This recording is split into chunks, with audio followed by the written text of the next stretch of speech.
finally was able to do that. Testicles. Sorry. Yeah, like testicles. When I was, when you're a kid, you always touch like a microphone or some shit, Mm-hmm. and you're like testicles, testes, 1, 2. I feel like you feel like Beavis and Butthead. Yeah. I'd say your phone on silent. Yeah. We good. Um, That'd be- so Nirada, I want to start right off with this, and I want to ask you a question. I want to Go say, ahead. how many derailments are you directly responsible for? None that I know of. You've not knocked any trains off the tracks. No, not me. Not me. Not me. We won't speak of my employer. No mention of the employer, but No. we'll talk about it. Well, yeah, I think we could talk around it. We could Yeah. talk around it. I mean, I've actually brought you up on several shows, Mm-hmm. and just kind of discussing in general. Well, we've had this discussion pretty much of, we'll just say 50-50. Mm-hmm. 50% of your employer is conservative, 50% is Republican, Right. and of course, or conservative and liberal. And I know we could go down the road of, it's actually 40-40 and then 10 or on each side or whatever. Right. So just make it 50-50. Right. Since the mandates were knocked down, have you guys had anything else happen? Anything else been said, really? No.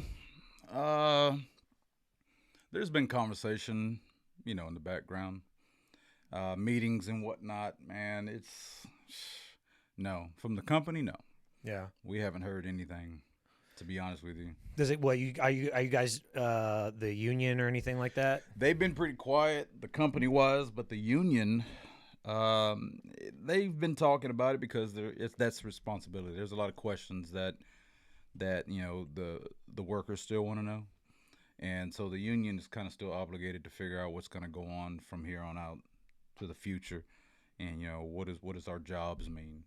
So they push back the mandates now, but we're still talking vaccines and all this jazz. So what are we going to do? That's our question to the union. So Is it from a health perspective, or are you guys more talking along the lines of, like, do you guys have some legal recourse to go back at them for some of the people that were forced into it? well, it's a matter of we're not necessarily worried about our health. We're worried about how is this going to affect our job, and it's already been disrupted. Mm-hmm. You get what I'm saying? Yeah. It's already been disrupted. You've already interrupted the morale, the work habits Yeah. throughout the company. You've already implemented or attempted to implement this chaos. Yeah. So now it's a matter of what else are you going to try? Just because the mandates are delayed or gone, what else are you going to do? You get what I'm saying? Are you guys? So you guys, do you guys feel like within the organization that there's a push to do more to you as the workers? We wouldn't be surprised. We haven't heard anything more, but we wouldn't be surprised if they did try something different. You know what I'm saying? So right now everything's pretty quiet. Even with the union, it's pretty quiet, man. It's just like, let's not talk about it if we don't have to. You know what I'm saying? Yeah. They're trying to kind of go back to normal a little bit. Yeah. That's good. Yeah. You and I were talking a couple weeks ago when you were in town. We were sitting over at Fred's house, and you started telling me, we started talking about the transportation and logistics and all that stuff. Mm-hmm. Man, I kind of want to dig into that a little bit. Yeah, sure. Again, without mentioning the name of the company and things like that. How much is your organization responsible for? Well, moving cargo. Like, if you had to look at everything in the country that's out there, it's on a scale. There's 100%.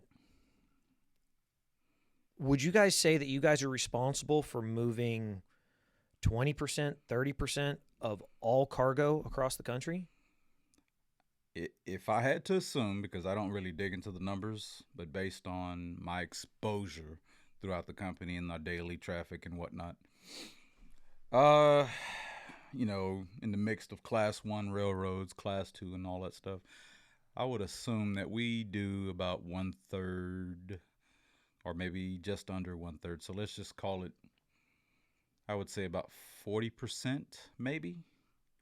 maybe 40% of the business. Because I mean, now is that just railroads Yeah, by well, themselves, or would you say? I mean, because I'm thinking of is all cargo total, and I mean include things that go on 18-wheelers and things like that, just moving back and forth across the country. mm-hmm.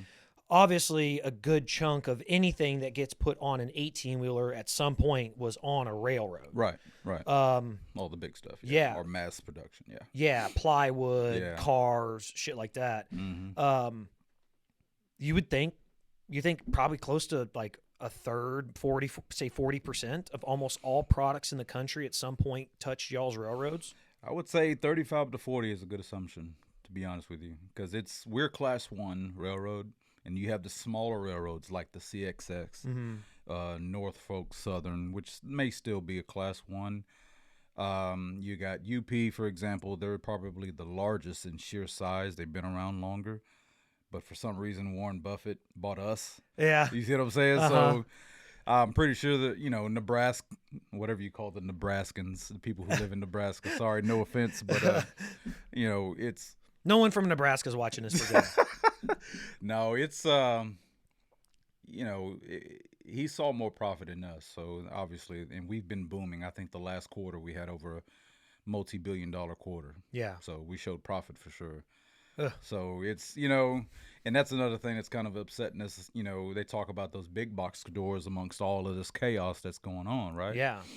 And you got these big box stores which were able to stay open, and these railroads, that's automatic, right? That's a given. And, they were able to show profit in the midst of everything shutting down, small businesses and stuff like that. Yeah. So it's like how, it's crazy. We definitely showed a lot of profit. For sure. Well, it doesn't. I mean, it almost. I mean, like you are on the logistics side of things. So you guys never shut down, never one time, and I'm assuming Nope. probably never slowed down. No. Probably actually got picked up. Yeah. Overall. Yeah. But yes, you had it.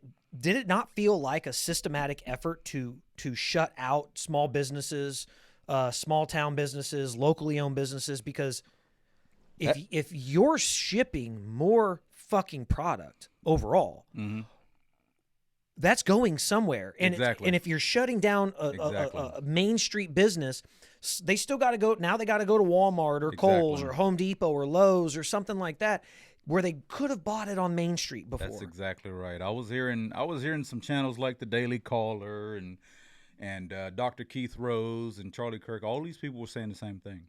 They were saying, the small businesses, private businesses and whatnot were shutting down. But like you said, all the business had to go somewhere. So that go to the big box stores, right? We never stopped going there. We just had to put on masks. And the traffic even increased. So it's just like, what the hell, bro? That's not even fair. You know what I'm saying? So yeah, 100%. But we definitely seen a lot of increase on the rail for sure. Yeah. A lot of projects, stuff like that. Yeah, 100%. I actually had a theory about this. I was looking at it. Fred and I were trying to find something on online and couldn't find it in the store. Couldn't find it anywhere, something like that. Mm-hmm. But the moment I went on Amazon, it was there, and Amazon had it available in 24 hours. Now I'm looking at it. I'm looking at it from the perspective, and I mean, literally, these were hangers. Mm-hmm. Black hangers that I wanted for my house. I'd been to 3 separate Targets. Why black, Jason? Sorry, go ahead. So look, I'm gonna back up. I had sole intention on when the show opened up that I was just gonna be like, Nirada, my Yeah. I was funny. That's funny. I was thinking about doing the same thing to you. yeah. But I was like, no, it's his show. Let him roll with it. Well, it's so yeah. I yesterday I was talking to I was conversing with an old skater, guy named Lawrence Whittington, lives up in Dallas. He would always come down. He's from Dallas. His dad played for the Houston Oilers. Oh wow! So it's he's naturally talented kid, athlete, just like your family, Right. just like your family. Mm-hmm. And he would come down and stay with my family to come and train with us. And the exchange was my parents said, hey, he's a great kid. You don't pay for anything. You don't have to give us any money for nothing. But the exchange is that while he's here, he helps Jason in the yard with my yard work. Okay. My dad found him sleeping in the grass like 2 times, like behind the house. And you a slave driver, bro. Oh, well, ironically, he's black. He's a black guy. So, hey, if I'd have known that, I wouldn't have said that. See, I'm that's sorry. Why I'm so sorry. I intentionally left that out. My bad. Well, yeah. So he's just a good kid. Yeah. It was great. And really shitty, man. He was telling me yesterday. We ended up talking on the phone for like an hour and a half, just shooting the shit. And he told me, he says, man, you know why I quit skating? I was like, no, man. I mean, he was a national champion. He was on relay teams with us and everything with Fred. Right. And he tells me, he says, man, and I won't name the parent. I won't name the parent who did this, but it was a parent of a female that skated with us. And her and Lawrence were, they kind of had a relationship, and we were in Florida, and this girl's mom, they're like 15, 16 years old. So we're not little kids. Right. Teenagers. Yeah. This girl's parents, I believe the mom, came up to him, said, look, you effing N-word, with the R on the end, said, stay away from our daughter. Really? Yeah. And, man, when he told me that yesterday, man, dude, my chest hurt. Yeah.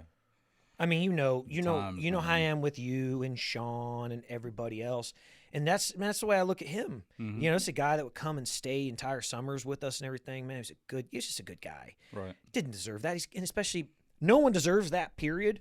But a kid, like he's still a kid. He's 15, 16 years old. Still a fucking kid. But dude, made my fucking chest hurt. Yeah. To say it. And so we got down a little further down the conversation, and I told him you were going to be on. And I said, hey, man, what do you think about me doing this? He's like, dude, that would be fantastic. He said, that'd be so goddamn great. He says, but your show be canceled really fucking quick. He's like, man, even if you said it to another black guy, like he's like, so I wouldn't go down that road man, right now. Look, opening that door, you and I together, that door has been opened many times off camera. Yeah, of course. And, like I said, you're a brother to me.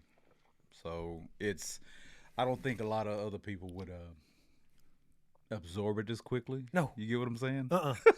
There would definitely be some offense there.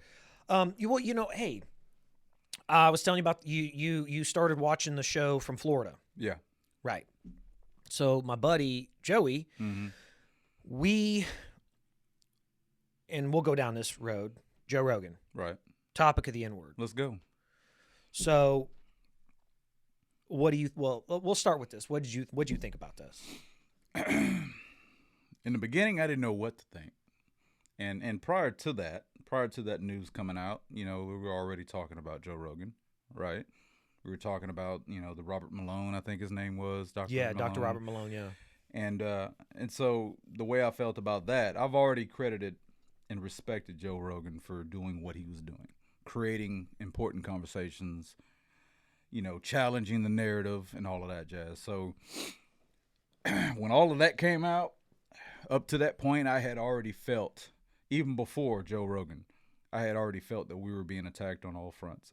And so when they brought that news out about Joe Rogan from 10 plus years ago, how many different podcasts? I think they ended up removing 70 shows. Yeah. But the video that they put out there has been out there for a while. This wasn't a brand new video. Oh, it wasn't? The montage of him saying the N-word, this apparently has been out there for a while. Really? Yeah. So that wasn't a last-minute collaborated, my understanding, conjugated thing. Even after listening to him about it, he said it had been out there for quite some time. And he's known about it. Yeah. And anyway. So to answer your question, the way I felt about that, I felt like it was an attack on Joe Rogan because we couldn't get you on the COVID facts or the mis or disinformation, right? We got you on, are we allowed to say the C word? You say cunt? No, bro.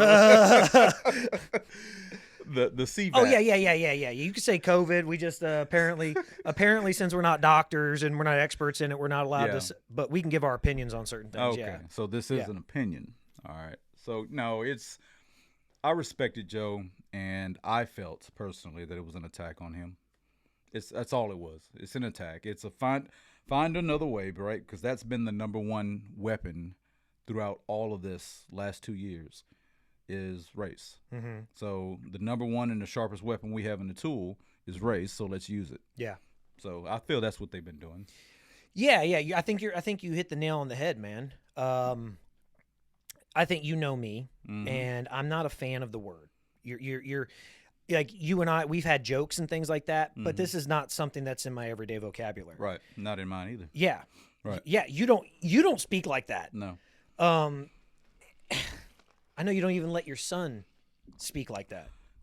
Listen, and he's a 17-year-old 17 basketball player. I mean, he hears it. He's around it all day, every day. Yeah. I know you don't condone that. No, I don't. Listen, I don't. I don't hide him from what the world gives you, right? Because at one point or another, you're gonna see it. You're gonna be exposed to it. You're gonna come across it. So I don't believe in hiding my son from the reality of the world. Yeah. But I'm not trying to inject something in him that doesn't necessarily need to be introduced either. So the reality is that he's half black. Okay. So the reality is you have half black, or you have family that's black, period. You're going to be around them. You're going to experience some things. You're going to hear some things. You're going to come across some situations that's going to make you uncomfortable. It is what it is. So he's a good kid. But I tell him, look, man, use your brain. You know what I'm saying? Use your brain. Don't inject anything into the situation that's going to make it more uglier than what it already is. So, I said, don't be that idiot. Don't be that fool. It's not necessarily a great word to use, So it's. Well, I think if you look, obviously I've being in prison, I was around a lot of older black guys, and that's not a word that they use. Like they're not cool with using that word even as a social kind of exchange. It's obviously they grew up in a different era. I mean they're growing up in the 50s and 60s. And, oh really? And they don't like to use that word even in exchange with other black guys. But you said the older cats though. Older guys. Okay, so not necessarily the younger cats. No, you get guys that are our age and they're anywhere from like say 45 down to obviously 18. Right. Man, they're throwing it around left and right. Like it's just being disrespectful. Yeah, and I look at it from the perspective again. Hey, look, I know it's one of those things where I hate looking at we'll call them white liberals that feel like they have to come to that defense of all these other people and they're much stronger and harder about it. It's like I watched a video the other day. This guy was out on the street. I think he was like on the Venice Boardwalk or Venice Pier, whatever, somewhere in fucking California. Yeah. And he's walking around. And he's got his little phone, his microphone, and he's talking to people about the Joe Rogan. And it was like he would talk to like a white individual or couple, and then talk to like a black individual or couple. And across the board, now again, they could have talked to 100 people. They only showed 20. But every single white person that they showed said, I think it's disgusting. I think it should be taken off the air and blah, blah, blah, and this, that, and the other. And every black guy or woman that was out there, the first thing came out of their mouth, I don't give a fuck. Right. Hey, you know what? He said he's sorry. He recognized he made a mistake. Cool. All right. And he ain't saying it to me. Right. He was just saying it in general. Like he was having a conversation and half the time he was talking to a black guy. Yeah. Yeah. Now, I go back to that and just simply say, look, I don't use the word. I don't like the word. Everybody else is free to do what the fuck they want to do. My rights don't start where theirs stop. They overlap. They have just as much a right to say something as I have the right not to. Right. That's just my choice. But look at it from this perspective that says, man, look, I'm not a fucking social warrior on this shit. Right. Yeah. I'm not a fan of the word me personally. That's just me personally. Right. Do I know plenty of white people that use it? Mm-hmm. Of course. Yeah. They're just never going to hear me say it. I was laughing with Joey and we had this conversation. Mm-hmm. I'm not a huge fan of the modern rap. Right. We love the old shit. I'm not either. Wait, what? But you're black. Hey, no, I'm old school, buddy. 80s and 90s, you know what I'm saying? From Grandmaster Flash. Yeah. Maybe it stops with Snoop, Dre, maybe, I don't know. What'd you think about the halftime show? I knew you were going to say something about that. You said their names. I wasn't the biggest fan. I didn't like it. And I know they're catching a lot of rap for underlining meaning. I don't know, bro. Eminem kneeling, stuff like that. Yeah, I didn't care for the halftime show. Yeah, well, I mean, obviously, Snoop has made no secret of the fact that he's a Crip. Right. Has been, yeah. Always has been. Mm-hmm. East Coast. I think he dressed it down a little bit by putting the yellow on there so it looked a little more Rams color, things like that. But it was very clear what he was doing. Dre was pretty much what Dre always is. Yep. I mean, he's a businessman. He's a billionaire. That's right. He's not going to get too crazy, too that controversial. Beats for billion, right? That's right. Goddamn right. You know what? Mary J. Blige. She was Mary J. Yeah, Mary J. I've never been a huge fan of hers, but she's an amazing talent. Mm-hmm. Eminem, fuck him. Hold on, bro. I'll give it. All right. So. Well, look. Here's the thing. Again, I go back to this. Okay. And this is where I will stand up and say something. Okay. I can tell you, and I will look at you in the face, and I can tell you there is one time in my life where I used the N-word. Okay. I was in 4th grade. All right. And I remember vividly, I was sitting right next to my friend April, who was a little black girl. Okay. And we hung out in PE class all the fucking time. And I'm just sitting there, and I had heard something. Are you upset, Jason? Yes, I'm going to be upset about this. Because I'm tired of the fucking hypocrisy. Yeah. We don't get that fucking kind of leverage, or we don't get that ability to be hypocrites. Mm-hmm.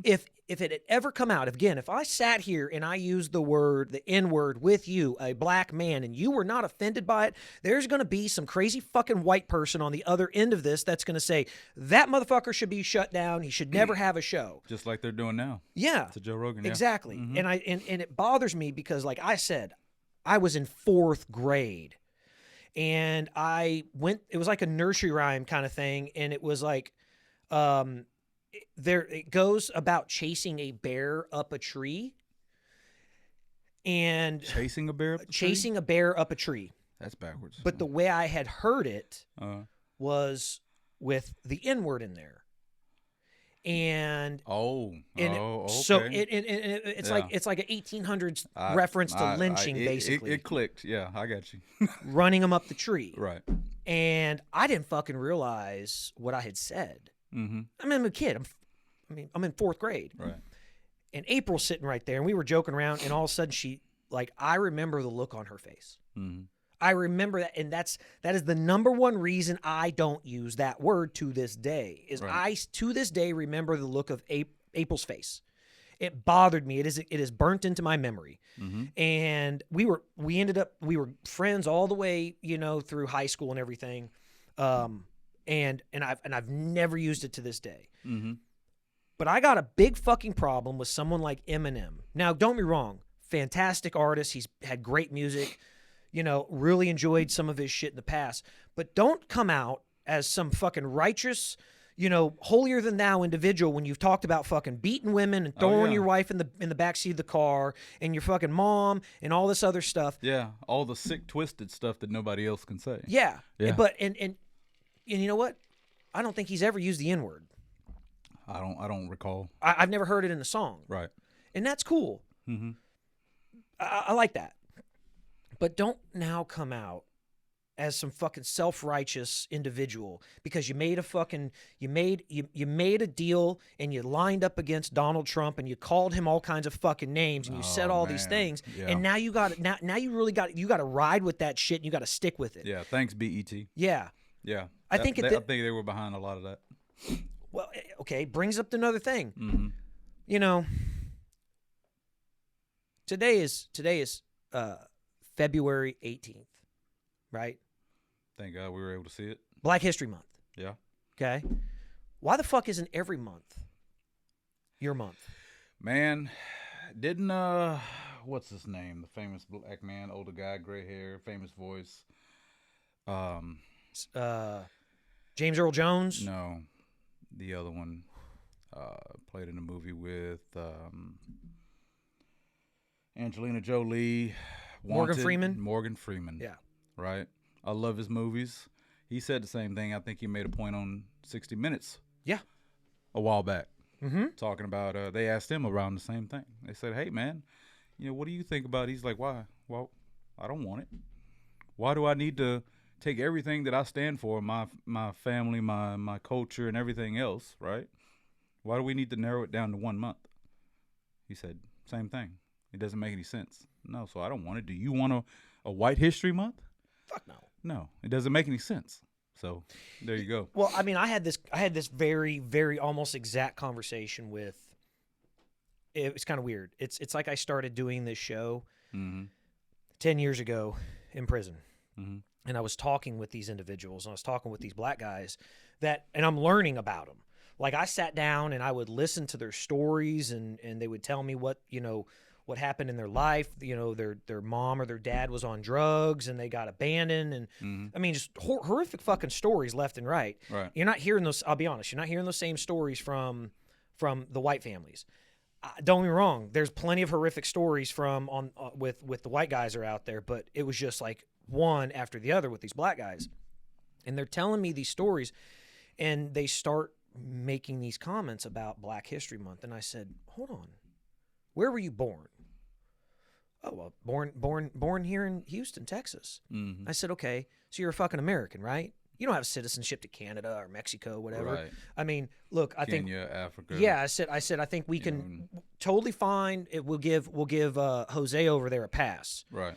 But you were born here in Houston. You're a fucking American. There are 12 months in the year, 365 days, 366 on leap years. Every fucking day belongs to you, just like it belongs to me. That's right. You are making a choice to pigeonhole yourself into the shortest fucking month of the entire year.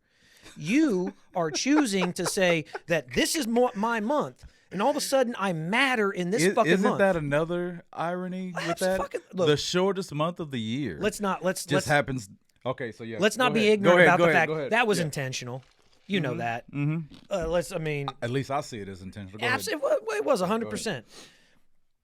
But I said, you are doing that to yourself. It's not in the society we live in today, I said, where are we? Well, we're in prison. I said, that's right. I grew up rich and entitled, and I'm still in prison with you, who grew up poor with a crackhead mother. I said, we're in the same exact place. Why is it that I still believe that this country exists for me and that I have the opportunity to achieve something every fucking day when you think that the only days that matter are the 28 days in February? You want to narrow it down to that. You want to narrow your life and your opportunities down to just that. Yeah. Yeah. You're doing that and then want to blame everybody else for it. Right. You want to say it's everybody else's fault because of this. We have a friend, we won't say her name, who is a teacher. Right. Okay. And the short one or the tall one? Tall one. Okay.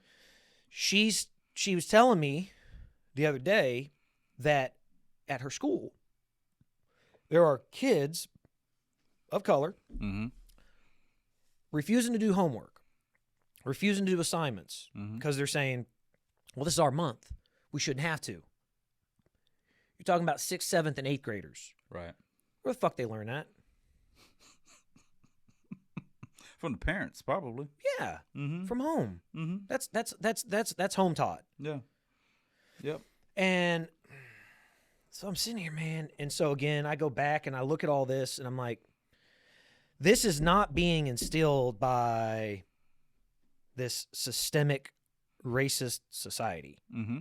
This is being instilled from now, and we're not talking about parents. we're not talking about parents that are in their 60s and 70s that grew up around segregation and racism. Right. We're talking about parents that are your age and my age that had Right. kids in 6th, 7th, and 8th grade. Same opportunities. Yes, fuck Right. yeah. Born in the 80s, Mhm. and every single one of them. Well, you were 79. No, Yeah, 79. Mhm. You have all these kids running around with their parents that are our age, and they're and somehow they were fucking kept down. Yeah. Oh man, I got a big problem with that. Yeah, I do too. Just for the record, I do too. Yeah. I do too. But look, let's talk about systemic real quick. My version of systemic, right? Yeah. And we need to talk about this. We really do, because exactly what you and I are talking about right now Yeah. is the very weapon that's being used to divide me, you, the Asians, the Indians, the Europeans. It's being used to divide everybody within the United States. Why I say the United States, as well as abroad, right? But I say primarily in the United States because the United States is what some people are calling the Tower of Babel now, Yeah. right? Yeah. Which I can't necessarily disagree with that. But we're being ripped apart by the weapon of race. And so to go back to systemic racism, my definition is, at first I was saying that there is no such thing as systemic racism, as a lot of people would say. Sure. But I believe that there are small, minute versions of systemic, racism. But society as a whole, or are you talking about within So maybe one organization or here or there? Exactly. Here's Yeah. my definition. Within an office space, within a corporation, right? Fair enough. Yeah. There could be a few people who, are kind of collaborating to keep a certain person down, or a few people down within the office, Sure. right? Within that profession, within that corporation, whatever. I'm not naive enough to be like, no, that's not happening. Of course it's happening. We know exists. Of course it's happening, right? And it's the same thing for many different companies.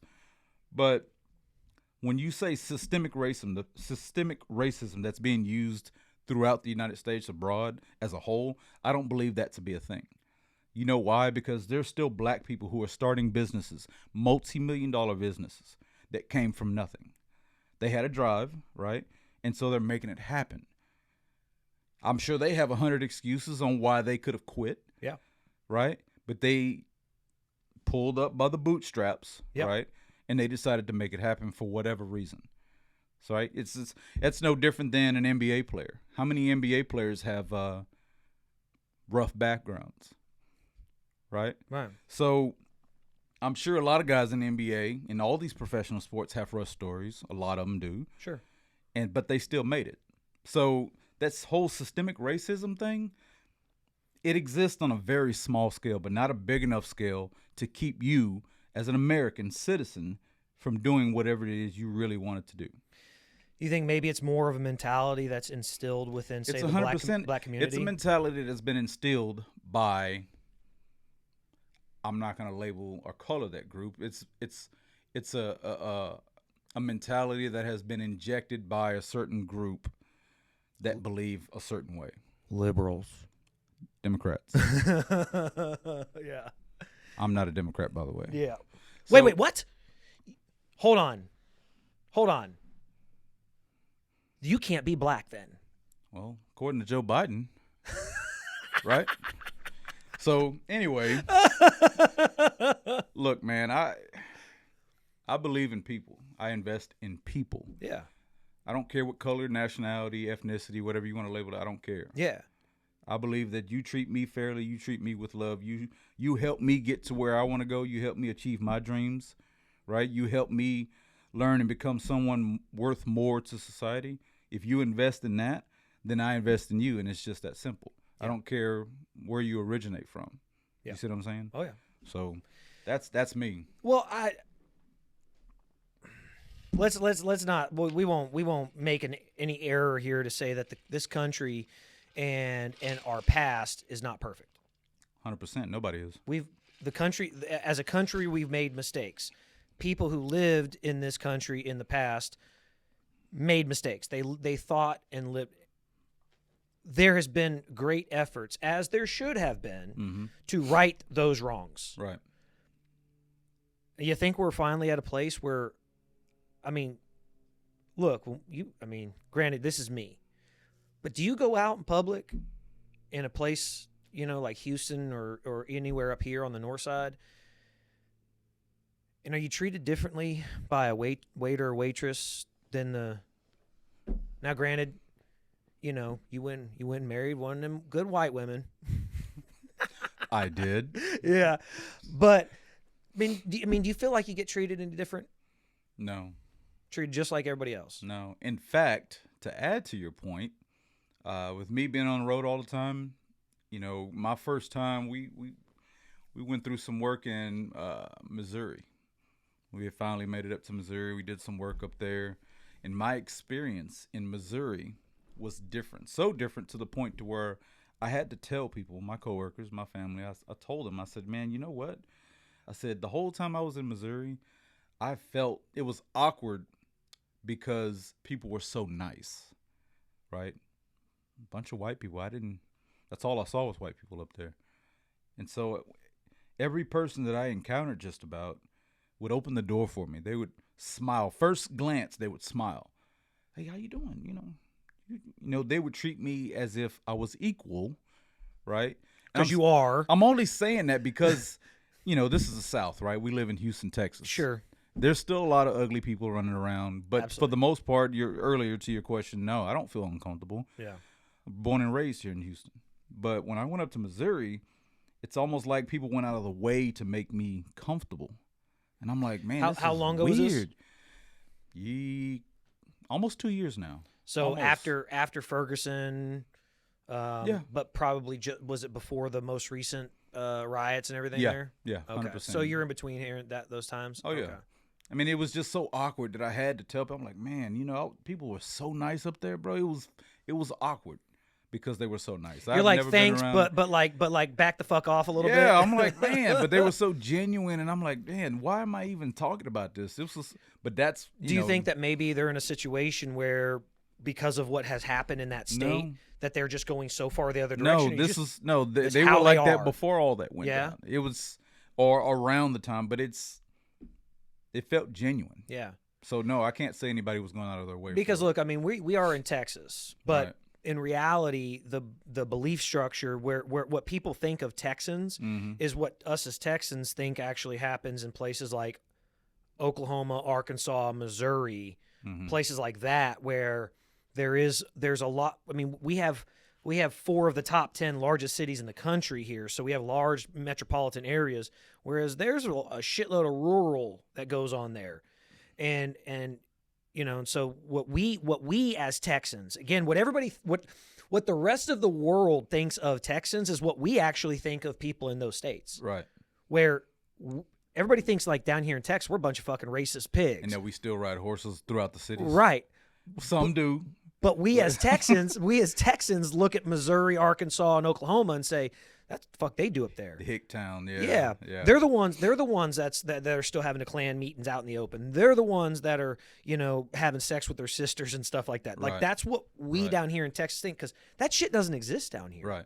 Oh, I mean, we're so diverse down here, bro. Like you just said, man. There is racism in Houston. There's racism in Texas. There's racism in Florida. There's racism in New York. You'll never get rid of it. No. Yeah. But have you noticed that it's and it don't bother me, because I guess maybe just people just I mean, I've gotten it quite a bit, especially in prison. But I've noticed a big swing going the other direction. What do you mean? Well, it seems as if the white racists have gotten less vocal, and racists of other colors have gotten more vocal. Meaning, I have only ever, as a Jew, I've been called nasty things by other white people. But you go ahead. But as a white person, I have only had racist shit said to me by black men. Okay. Well, I've had a couple black women say shit to me. But is that before or after they knew you were Jewish? Man, they knew I was standing there without my shirt on. They Star of David on my chest gave it away.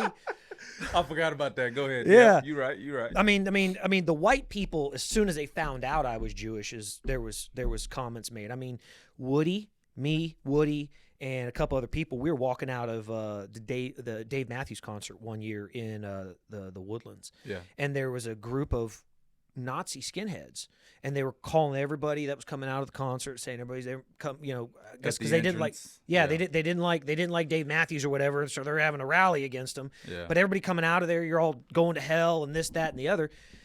And immediately I rip my shirt off, take my shirt off, and of course Star David's there, and I get right in their face, you know. And of course I'm called a kike and a whole bunch of other stuff. But I'm like, you know, I'm like, oh, you know, hey, guess what, you know, I'm the chosen one. God loves me the most, buddy, as you know. You know. Oh man. They didn't like that so much, but I told them, I was like, you know, hey, you guys may not like the fact that this fucking Jew is standing right here in front of you, but you can't fucking beat me up. Yeah. I said, you could try. You ain't going to. All right. Because like Woody and I, we had a martial arts gym together. Oh yeah. And Well, so you didn't tell me that. You never knew that. No, because you never mentioned it. Okay, so 2008-ish. Yeah, 2008, 2009. Woody, you know, he's been living downtown, but he's from the Katy area. Right. So one day, man, he's been training at this facility called Dark Gift Combat, which is down off of 59, down by the Beltway, down by HBU. Mm-hmm. You can add another purpose to that name, but go ahead. Yeah, that's right. Dark. Yeah, right. Yeah. Sorry, I didn't mean to interrupt. Go ahead. Well, to explain to anybody else listening to this, is HBU stands for Houston Baptist University, which is a historically black university. So it's Houston Baptist, but it is a historically black university. Stop it. Yeah, well, I mean, that's where it's at, downtown, down south side of 59. Yeah, I know that. It's still rated as a historically black university. No, it's not. I believe it is. Houston Baptist, HBU, Houston Baptist University. Hold on. Look this shit I up. would have not. Come on, bro. My cousin went to that college. Which one? White cousin or black cousin? Black. Oh, well, all right. You ain't. But that don't mean nothing. You're not proving nothing. But Houston, wait a minute, bro. I have never heard that. That's crazy. That is the first time I've ever heard that.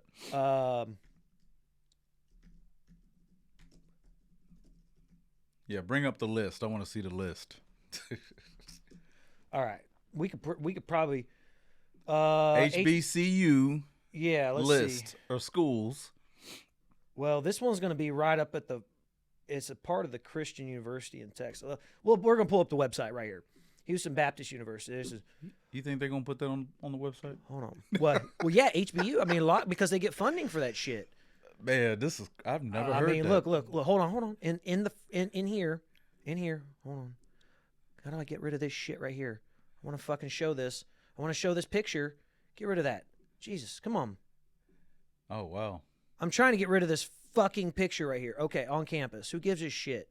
Request more info. Close this shit out. Man, these people. Anyway, what I want to point out right here is you got one black man, one black woman, two black women, two black man. And we don't. Oh, you got one behind you? Well, that's what I'm saying. Got this guy back here. He's hiding. You can see his teeth, though. He smiles.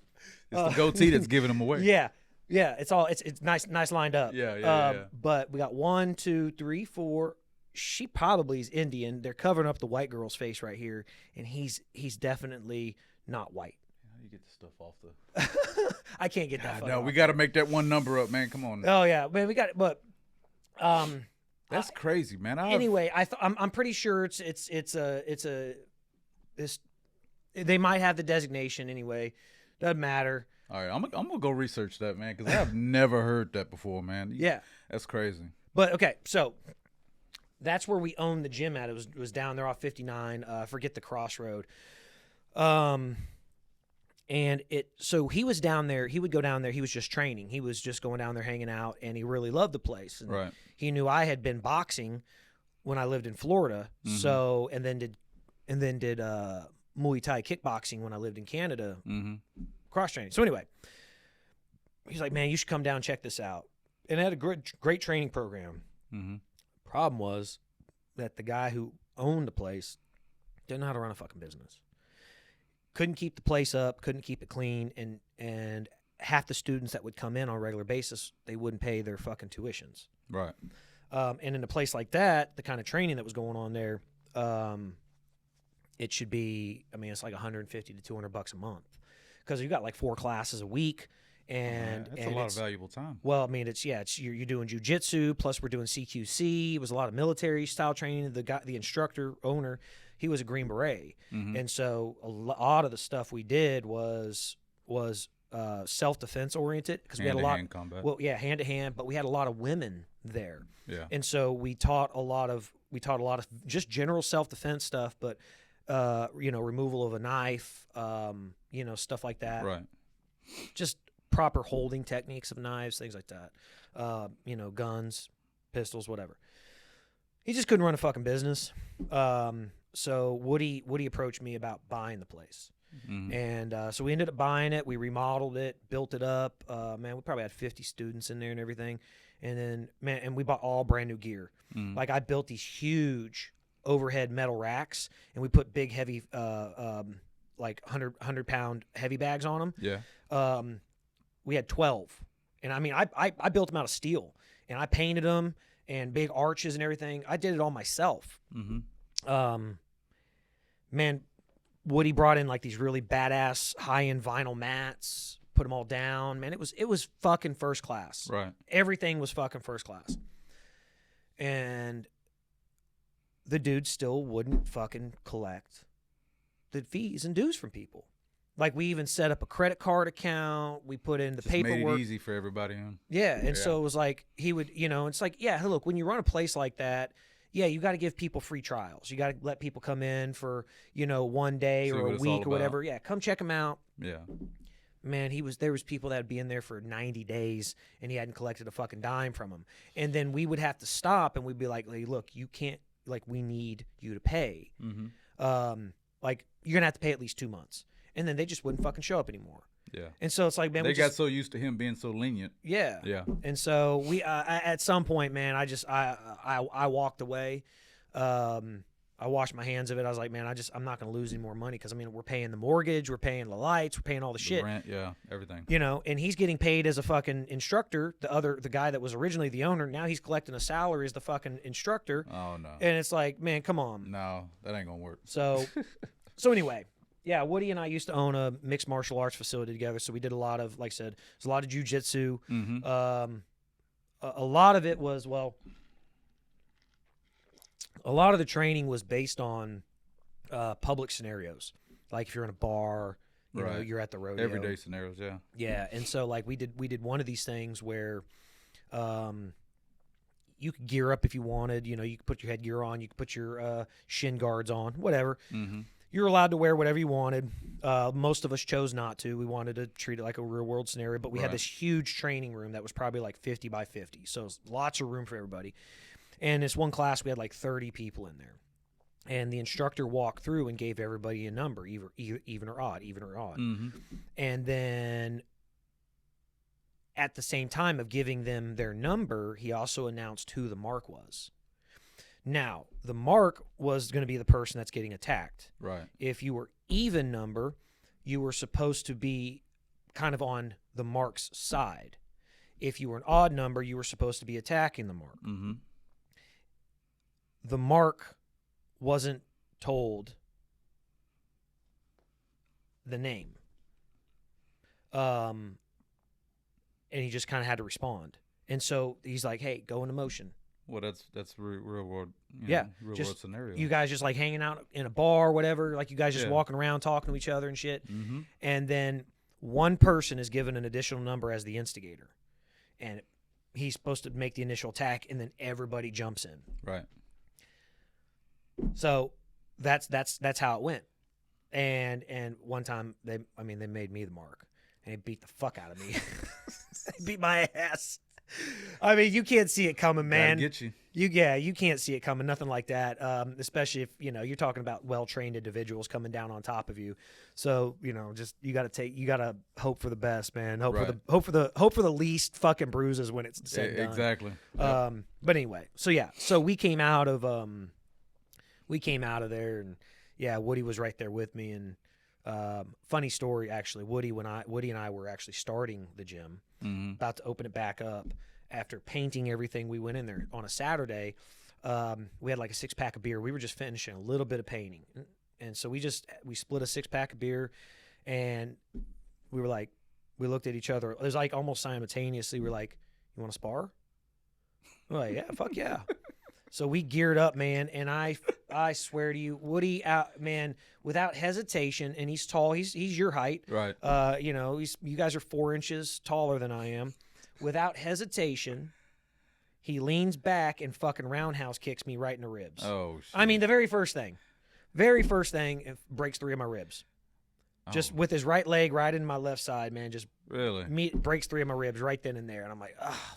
Like I immediately dropped. I was like, oh man, because he knew he couldn't wrestle with me. Right. We would always get down on the ground and roll, and he knew he couldn't wrestle Right. with me. So, anyway, That's kind of like my uncle. He's 6'7", yeah, black belt in multiple styles of kung fu, and I started to learn kung fu a little bit. Really? It didn't last long because I wasn't disciplined enough. But he's 6'7", and I used to spar with him and try sparring 6'1" guy with a 6'7" guy. That didn't work out very well for me.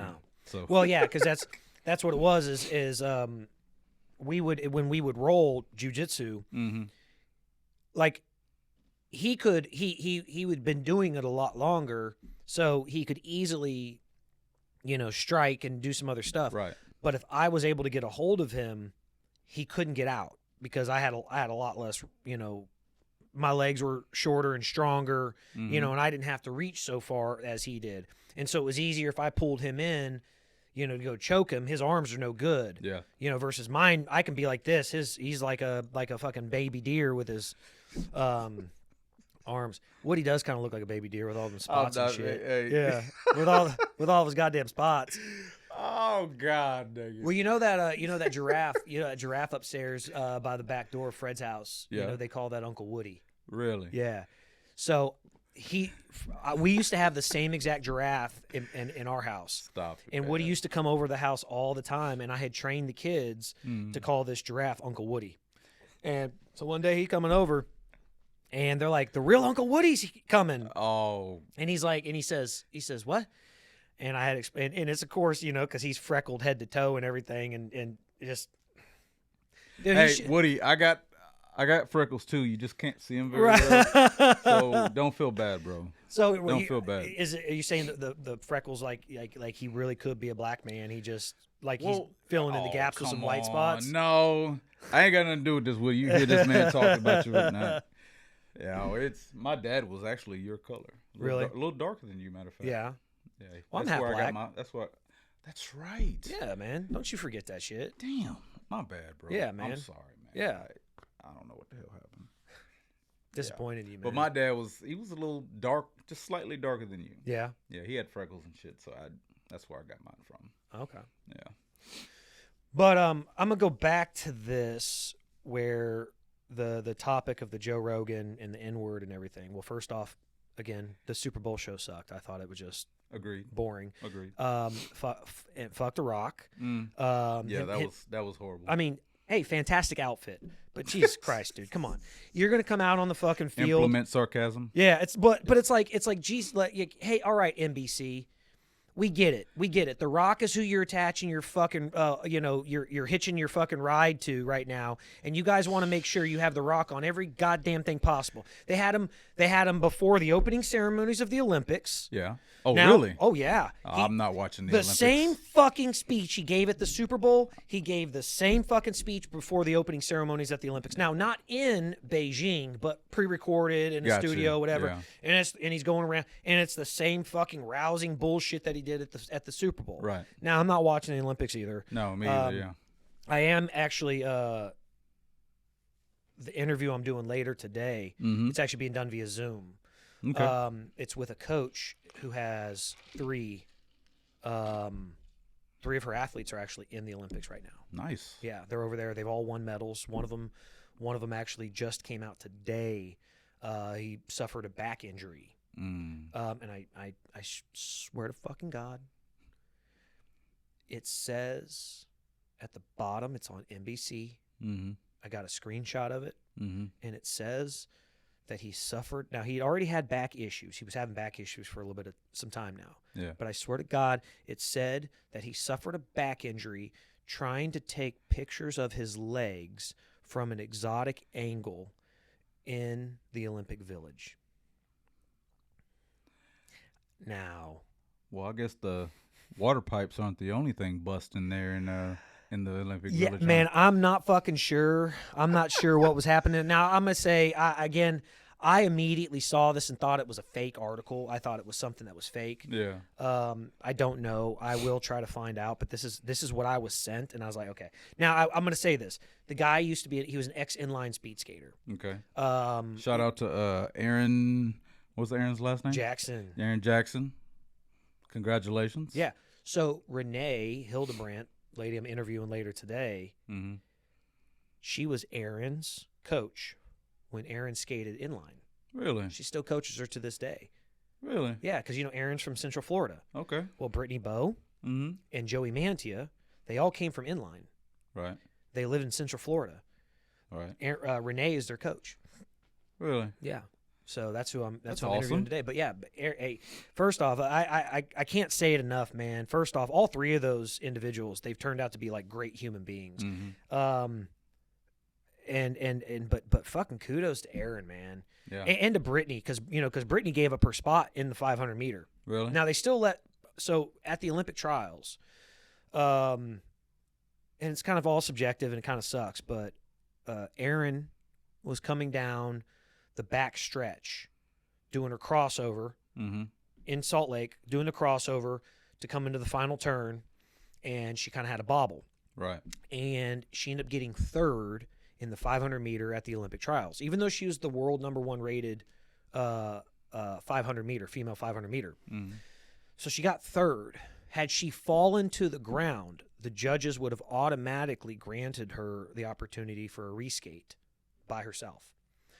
But because she only bobbled and kind of slipped, and it wasn't at the fault of anybody else. Right. It wasn't somebody interfered with her. She just kind of did it on her own.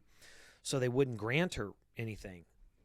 But they were only going to take 2 females for the 500 meter. Well, Brittany Bowe won. Kim Goetz got second. Erin Jackson got third. Brittany steps down. They've been friends since they were fucking 10. Mm-hmm. They're in their, Erin's like, I think 28. Brittany's maybe 33, 34. Something like that. So Brittany steps back and says, I'm going to give her my spot.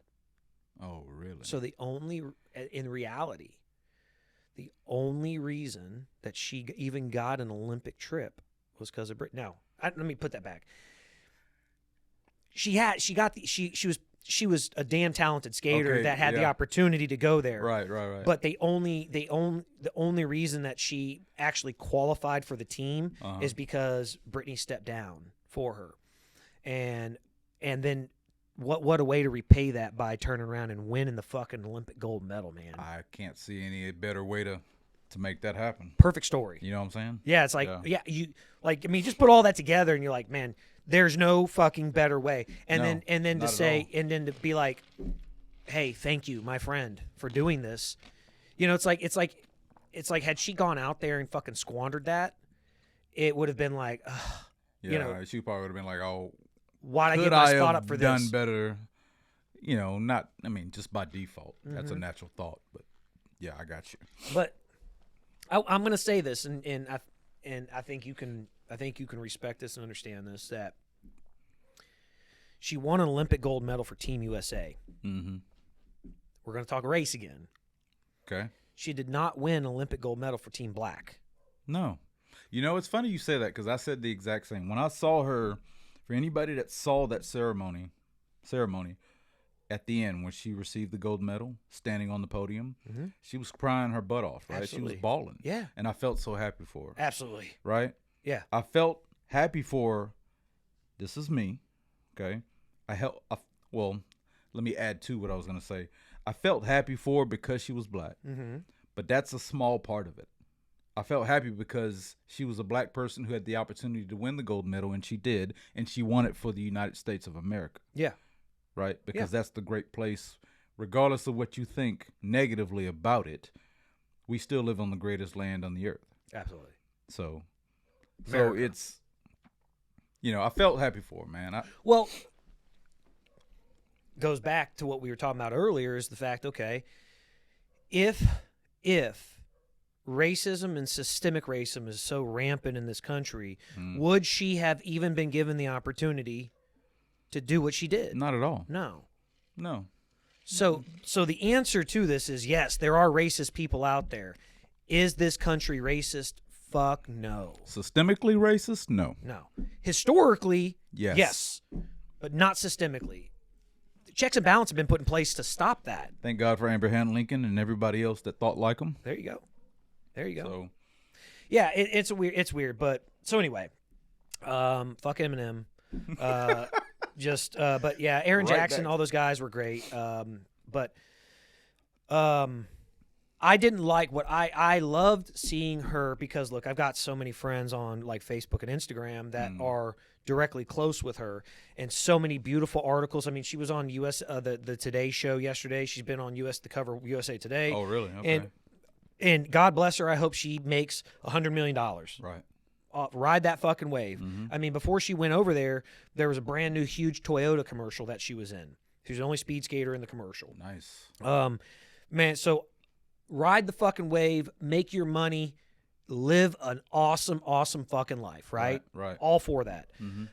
What I did not like is the narrative became not American gold medalist. It was first black gold medalist at the Winter Olympics. Again, that only creates one way of thinking. It's not a unifying way of thinking. It only shows that there is a separation. It does not I put it we're from Texas. 100%. Yeah. We love Texas. I love Texas. Yeah. But if you're asked, you're going to say you're an American first. And look, Texans are Texans. We love shit. But if you go to a foreign country, yeah, they say, where are you from? They obviously know you're from America. So you'll say, I'm from Texas or I'm from Houston. Yeah. But like if they don't know where, like if you're like, I'm not gonna say tomball. yeah, but you're an American first. Right. A lot of people are going to say, well, no, you're Texan first, American second. No, we are American first. That's right. And I just had a problem with that. It just bothered me. But it's not my story to tell. And I think she at 28 years old. Is she 28? She's 28, man. Golly. And yeah, she's young, and dude, she's so well poised. Like she speaks so well. I assumed she was younger than that. Sorry. No, yeah. No, she's like 28, but dude, at that age, she is so fucking mature, like just so well spoken, and just knows how. And you can just tell, like she's been around, like she knew in her mind that this was coming. Right. Like she's prepared for this her entire fucking life. Right. This day that was coming, it's like she was ready for it, man. Yeah. So I was real happy to see that. I was happy too, man. Yeah. It's I don't know. I wouldn't say that it crushes the narrative, but that's a lot of work that needs to be done on the back end. You know what I mean? It's once again, in my mind, we live in the greatest country on earth, right? It's trying to be dismantled by the people who only care about wealth and power. Yeah. And I think a lot of people don't see that. I think most people see it now, especially after this last 2 years. Yeah. But I think a lot of people don't. There's a few that don't understand what's really going on, right? And so for moments like that, kind of like an interracial relationship, everyone that you see and the more that you see, and I say interracial, not just black and white, you're talking about all cultures coming together. I mean, Mexican and Asian. God, I didn't see that one coming. Yeah. But you know what I'm saying? It constantly crushes the bullshit narrative. Absolutely. It does. Absolutely. And that's what I want to see, is that because I'm a relationship person. Yeah. God first, everybody else second. And I believe that we all belong together. You know what I'm saying? So race, I don't see race. Yeah. I don't see color. I don't see any of that crap. I don't have time for it. The way we are, like brothers. Yeah. Just like family. We are brothers. Yeah, absolutely. Right. There's no difference in the way, and I wish people could get to that. Again, I'm not one of these fucking social warriors. It's not my job. Well, first, I say that, hey, I get what they're doing, and they raise awareness to certain fucking things. Mm-hmm. But at the same time, I look at it from this perspective. Nobody's going to do your job. If you want someone to hear your point of view, you're going to fucking give it. Right. It is not my job to speak for you. That's right. That in itself is like it's like that mansplaining. In itself is as if I'm speaking for you and I'm trying to argue the validity of the color of your skin and all this other stuff as a white man. Mm-hmm. That's no different than why can't you fucking do it yourself? Mm-hmm. That's more equal than me doing it for you. That actually serves a better purpose for me to say, you know what, Nirada? Mm-hmm. You got a fucking problem? You stand up and speak for it yourself. And you make a comment and you say something and speak out because what's happening is not right. You need to say something. That's right. I'm not going to get out there and say something. I'm going to support you. I'm going to be there for you. But you know what? Nirada, you get out there and say it. Mm-hmm. Because if I'm sitting there doing it for you, it's no different than saying you can't do it yourself. That's right. Because people are going to listen to me because my skin is white. Right. That's fucking stupid. Yeah. That's kind of like when I get ready to prove the point and I'm talking to a family member or a friend, and we're talking about today's events. You know what I'm saying? It's like, all right, look, man, you can't sit here and argue your point, with just do you want me to give you a black perspective, right? Are you not wanting to listen to the points that I want to make? Are you not going to absorb what I'm trying to say because it's not from a black person? I can show you Right. a bunch of black resources. But it doesn't make any sense. Yeah, why can't you listen to me because I'm a human? Right. Exactly. Why do I have to give you the black? The black perspective. Yeah. Right. Why has it got to be this?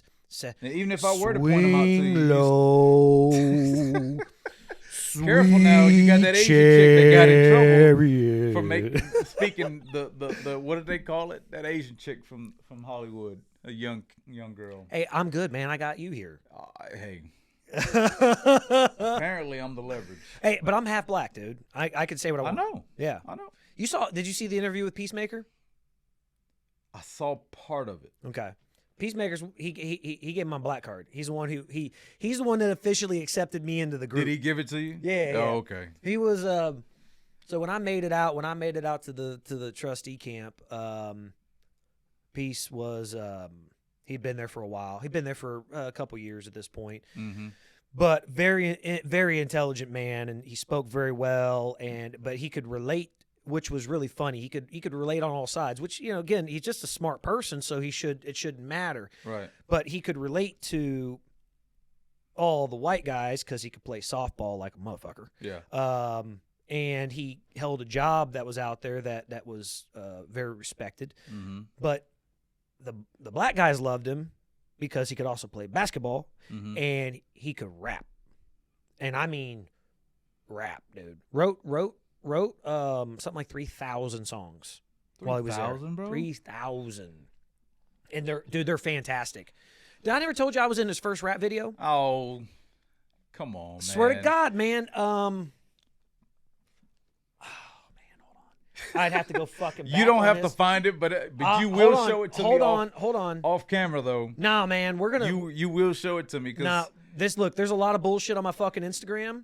you didn't but tell we're me gonna that go you back. was a Yeah, star. yeah, I'm a rap mogul, dude. Before the podcast. Yeah. You know what I'm saying?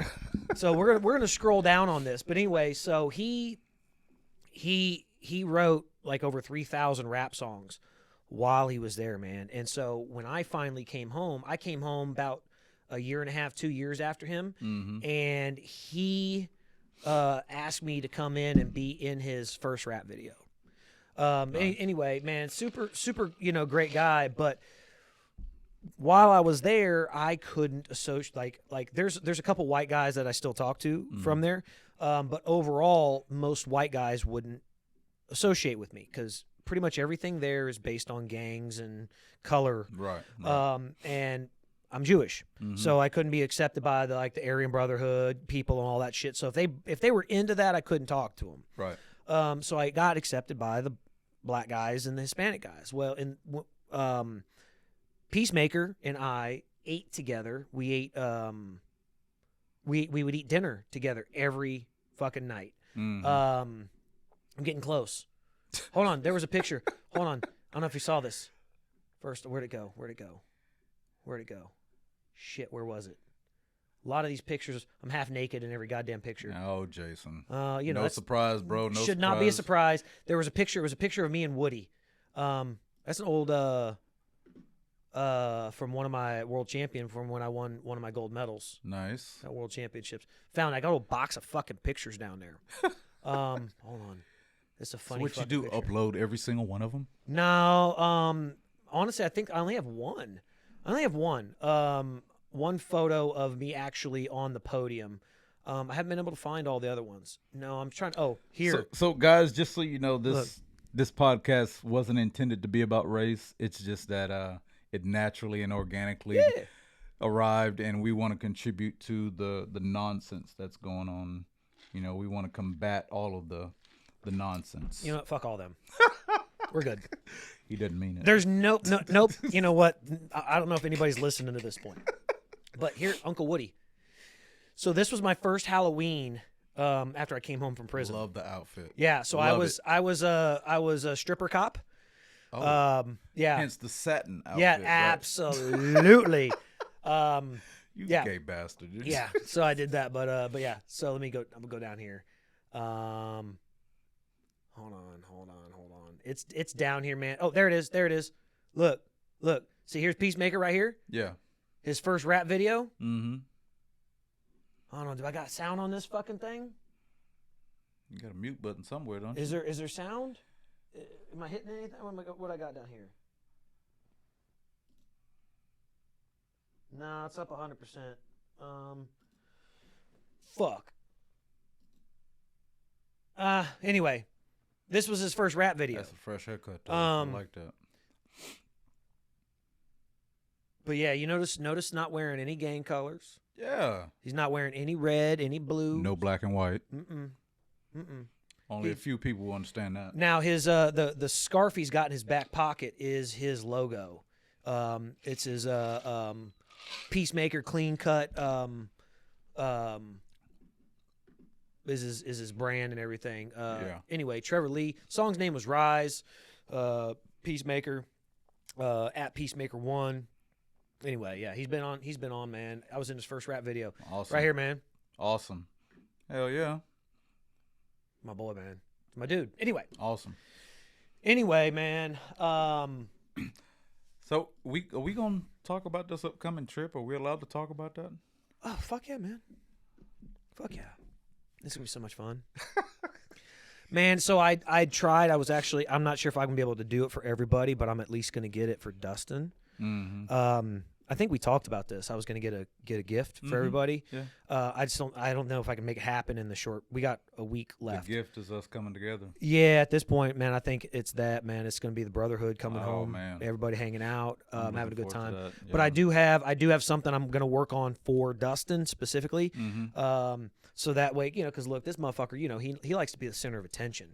What's really funny is everybody thinks that because I do this, they think that I like that attention.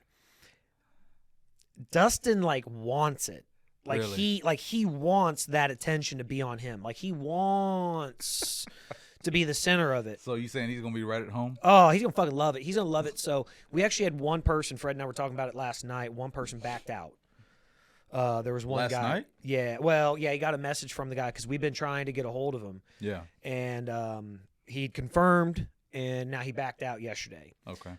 So there was going to be 12 of us. Now there's 11, which is totally fucking cool because the house is only supposed to sleep 11 people anyway. Oh, hey, here we go.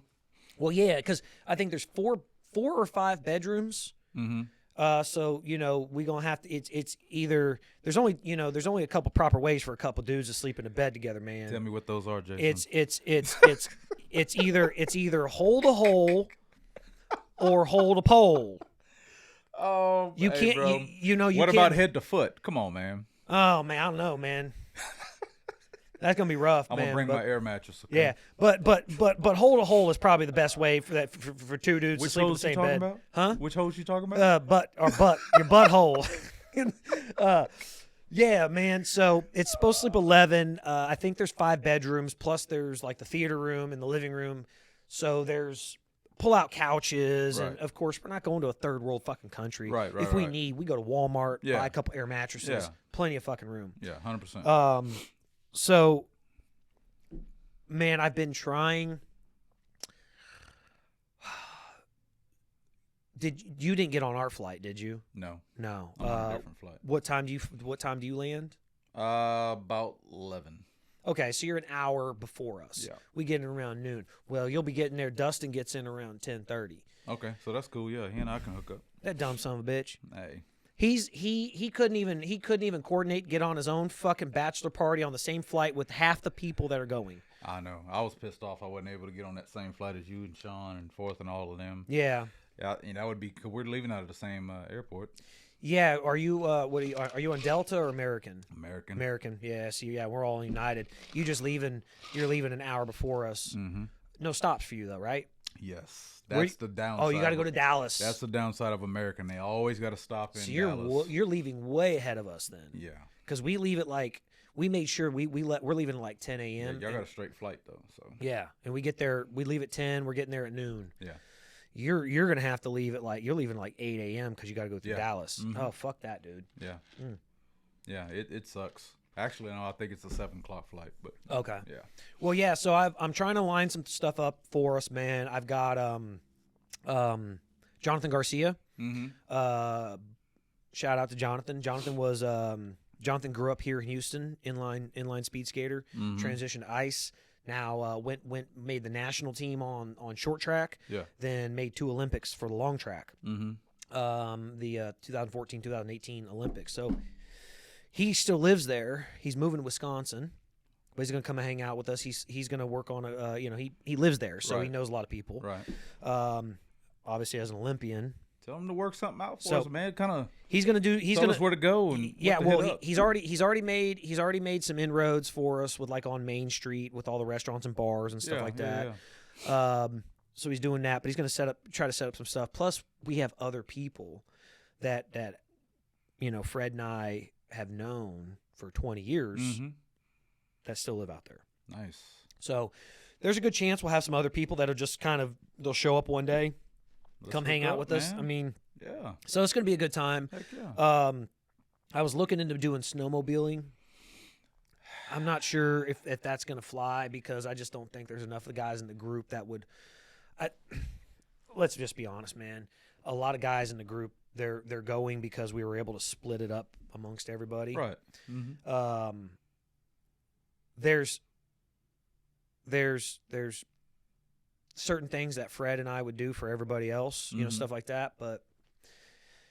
Something like that. It's probably just going to be too much for Would everybody. that be more than skiing? Yeah. You think so? Yeah. That's what I thought too. My Yeah, wife it'd be- was like, it'd be no, more. that's not going to be more. I was like, babe, I don't know. Yeah, it'd be more, especially with what we would try to do. Yeah. Because I would make sure that we got some badass fucking nighttime, Yeah. Toured or guided fucking thing. Go Right. out in fucking woods. I would make sure we had that Yeah. because that would be first fucking class. That's what I wanted to do. Oh, that would be great. If we can't make it happen, man. Yeah. Hey, it is. But what it here's is. the deal. Here's the deal. So we all get there. We get there Saturday. Right. We, from prior experience, Fred and I, we don't think we should go out Saturday night because come Sunday, half the people won't get out of bed to go skiing. True. But then again, it is Saturday night. I'm not sure what the fuck Park City looks like on a Sunday or Monday night. What day is? That's a Tuesday. We're coming back, right? Yeah, we come back on Tuesday. Right. Yeah, so we would only have if we don't go out Sunday night, we would only have Saturday night, we would only have Sunday and Monday. And the goal obviously is to go have some fun Saturday night. Right. Right. Main Street, my understanding, we could walk from one end to the other Main Street in 15 minutes. But Jonathan's already talked to a couple of the bar owners and shit like that. Maybe let them know we're coming. Right. I'm sure. Hey, look, I'll be honest. We're probably going to be the only group in Park City with 3 black guys in it. You, me, and Sean. Actually, do we equal out? I guess no. Me and Sean equal out to 1. That's 2.5 black guys. Yeah. So I say yeah. So yeah. I considered you full. I don't know about Sean. Yeah. I can't speak for him. I would like to claim all black, but I say half. So You got I to don't. bridge the gap, right? I can't ruffle the feathers with the white boys. So. You're the merger. But yeah, we're definitely going to be the only. We're going to be the only group where in Park City where. There's going to be 11 of us, and literally only 3 people are white. Hey. Everybody else is black and Mexican. So we're going to set trends. Is that what you're saying? Fuck yeah. They're going to be good. You know what? There's going to be some badass fucking, probably Air Force Ones rocking out there. And some really cool fucking Did you go boots. get you some? No, I didn't Did you go know. get you some? No, actually, have you seen Fred's? Did you see Fred's snow boots that he bought? The gray ones? No. They came in last week and you didn't see it. No.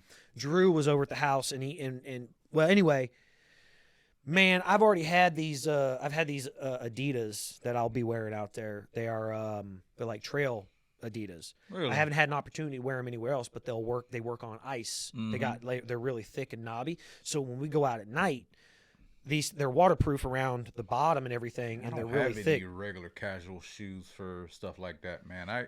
I'm gonna wear my Chucks maybe. I'll be honest, man. You probably will be just fine. I mean, it's Park City. Yeah. Jordan's got like a $20 million house there.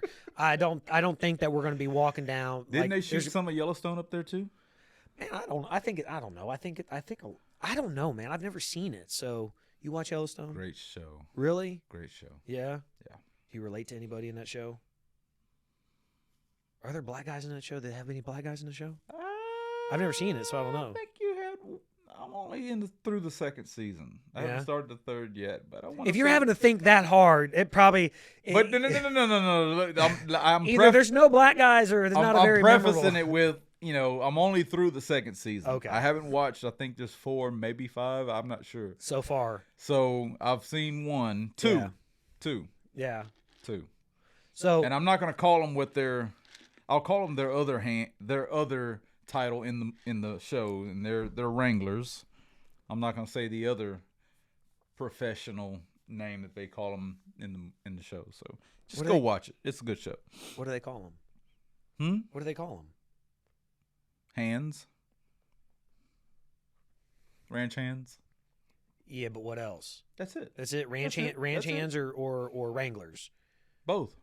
They're both. No, I know, but the way you I was sounded. gonna say hands. Okay. That's what I was referring to. All right, the way you were saying it, I was thinking there was like some racist. No. Great show. No. By the way, I'm gonna say this. Did you know? And I found this out a long time ago. We can look this up and verify this. You know where the term cracker comes from? Mm-mm. So cracker's a cowboy with the whip. And it comes from Florida. Oh, cracking a whip? Yeah, it had nothing to do. It has nothing to do with the skin. Well, it did, but they were cowboys. It had right. it had nothing to do with. It wasn't the guys back in the 1600s, 1700s that would like punish slaves. It with didn't the have whips. anything to do with that. No, it was literally the term came from cowboys in the 1800s and early 1900s in Florida. By the way, did you know there are more cowboys in Florida than there are in Texas? I would have never guessed that. Yeah, more cowboys down there. Stop it. There's actually more cattle for consumption in Florida than there is in Texas. You know that? No. Yeah. Yeah. Hold on. What? Look. All right, we're going to look this up. We'll look it up again. Golly. Does Florida have more cows than Texas? One of the very first searches that came up. Okay. You wasn't the only one looking for it, huh? Let's see. Number one is Kentucky. Number 2 is North Dakota. Number 3 is Florida. Arkansas is number 4, man. So you mean to tell me not Montana? Golly. Hold on. Okay. Number of beef cows by state. Beef cows. Beef cows. Texas, 4,685,000.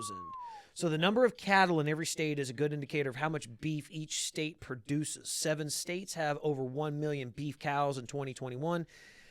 the 10 states with the highest number of beef cows. So, Shout out to Hereford, Texas. well, man, so Beef capital. so that's Texas. okay. So then I had all right. I'm a fucking idiot. So I had something wrong. But 4.685 million cows in Texas. If I'm not, and I'm again, hey, granted, I got so much of this fucking wrong. If I'm not mistaken, I think a lot of that shit's up in they ship them off to Missouri for like consumption, processing, and everything. That's where a lot of the processing goes. Is and I think it's cheaper. Mm-hmm. I just heard this from somebody. I think it's cheaper to ship it off there than to actually do it in some of the places here in Texas. Yeah, I don't know. Speaking of beef, man, I know. I just heard a podcast, about how. Where is it?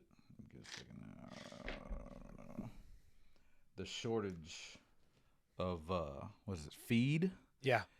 The shortage of what they use to make feed. I can't remember. Well, a lot of that comes from the agricultural department, where they were paying farmers to not take their crop to market, and they were especially like corn farmers. Yeah. It's almost as if we go back to this. It's almost as if there was some type of organized structure put in place to change how things were operating. The system was working just fine. Mm-hmm. People were producing. People were buying. Mm-hmm. You bought what you needed, and there was an abundance of it. Good one. Yeah. But everybody had what they fucking needed. And all of a sudden, the agriculture department, the USDA, was coming in, and they were paying ranchers and farmers not to take their crop to market. And they were paying them something like $30,000 an acre, something along those lines, to basically destroy their crop. I've heard that. And a lot of it was corn. Right. A lot of it was corn because we use corn in a lot of different products for filler. Right. But also for feed, for cattle, things like that. Well, the fertilizer is the biggest thing right now. Yeah. From what I understand. Lone Star Feed and Fertilizer. The fertilizer is a major crisis right now because Russia and China have a lot of stronghold. They choked us over the last year, and we couldn't make our fertilizer. Hence, the beef prices going up. Is that is that what's that thing that that's in the fertilizer? Basically, the thing that well, I know they use nitrogen that turns it into a bomb. Yeah, the you nitrogen. have Russia, which uses nitrogen and something else used to make the fertilizer. Let's see where. Okay. So, propane. What Propane and nitrogen are used to help produce, if I'm not mistaken. What is used to make fertilizer? Let's figure this out. Let's look at it. Or natural gas, or one of them. Yeah, it says nitrogen, phosphorus, and potassium. Well, that's what makes fucking bombs. Yeah. And where do we get these from? Where? I remember that fertilizer plant out in the city of West Texas. Yeah, fucking leveled that blew place. up. Yeah. Yeah. Yeah. Do we get the minerals for fertilizer? Let's see. Mined from deep within the ground. Okay, dickhead. Thank you, Google. It's either like natural gas or propane or let's see where phosphorus comes from. Phosphorus, I know that shit fucking burns. Oh, man. Yeah, it's a shame how China in particular are having such a stronghold on our economy. Well, it says the number one is China for phosphorus. Yeah. Number 2 is USA, Morocco, then Russia and Jordan. So China and Russia. I'm wondering if that is a result of these being developed nations, and we just have the access to get something like this. Because you got to think. Look, a lot of these other struggling fucking countries, they're figuring out, hey, water. Right. Like, we need water. Right. They're not worried about fucking phosphorus. Right. They're not making phosphorus. Most commonly thing that we probably know what's for phosphorus is matches. Yeah. It's all matches. Mm-hmm. These motherfuckers, they're still rubbing sticks together in flint to make fire. Yep. They're not worried So, about mining. early on, we called ourselves, not only taking the cheaper route, but helping other countries develop by giving them some kind of reason to work, right? To make a living, right? Hence us outsourcing the majority, seems like, of our economy. Yeah. And so now things have flipped, and China has a stronghold on us because they cut off everything that we needed, the fertilizer and whatnot, to make our, to raise the cows and whatnot. So the beef prices that everybody's seen, the hikes, that's part of it. Yeah. It's because of China has such a stronghold on everything that we use to, as Americans, or should I say consume. Yeah. That's the problem. It's really funny. You made me think about this. So I won't say her name, but the show that I had an interview, and she doesn't want me to post the show. Right. This story will come out. Mm-hmm. We don't need to go into it here. Mm-hmm. But one of the things I talked to her about was something I heard on the Lex Friedman show. You ever listen to Lex Friedman? No, I remember the name. I never listened to him, though. Okay. Yeah. Oh. Russian-born, lived here most of his life. I may have that wrong at some point. Whatever. That doesn't fucking matter. Yeah. His origins, he just said his family's from fucking Russia. Right. So he had a guy on, the other guy, Tim something. And they got in this conversation about a pencil. I was actually talking to this girl about this. Mm-hmm. With the conversation I was having with her revolved around aliens and how the United States was miraculously able to skip a lot of steps in the production of things. And we just, all of a sudden, one day, we didn't understand microwaves or actual microwaves. Mm-hmm. And then the next day, we have fucking microwaves in everybody's houses. Like, we didn't understand them for years, and all of a sudden, we're able to harness it into a small fucking battery-sized thing and put it in everybody's house so we can heat our food. Right. And it doesn't happen over fucking night. Like, Right. It was kind of weird how that occurred. Mm-hmm. So, but the conversation that I was listening to, and I kind of expressed this to this lady, was think of a yellow number 2 pencil. Now, I actually had this conversation with Fred and Brian the other day, but from a different perspective. It's about gratitude. Okay. But think about it in the terms of everything you just talked about and what we need for this world to work. The production of phosphorus over in China, and now the prices of beef rise. A yellow number 2 pencil. One of the greatest creations of all time. Right. Yeah. But you can go to the store and you buy a pack of 20 of them for $3. Right. Okay. The story goes that not one man can build a number 2 pencil.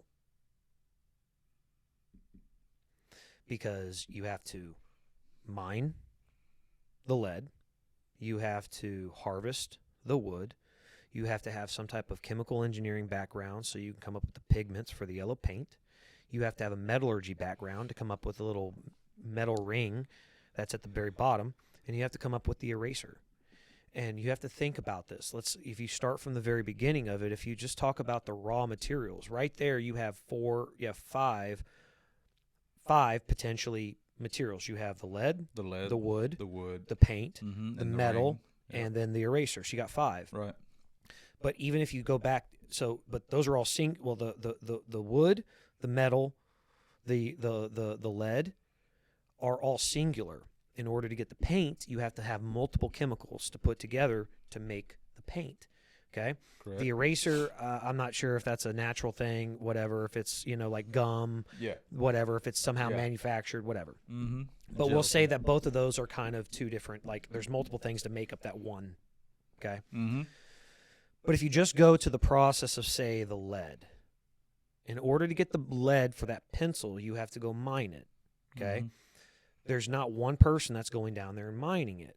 There's an entire infrastructure behind that. There is machines, there's trucks, there's tractors, there's logistics, there's rail yards, right, cars.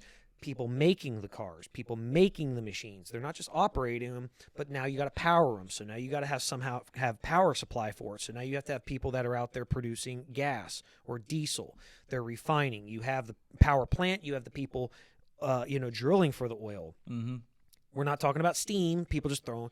But if it's coal, someone's fucking digging the coal out of the ground. If it's, gas burned, whatever, then someone's still got to go chop down a fucking tree and put it in there and make the steam in the fire. Yeah.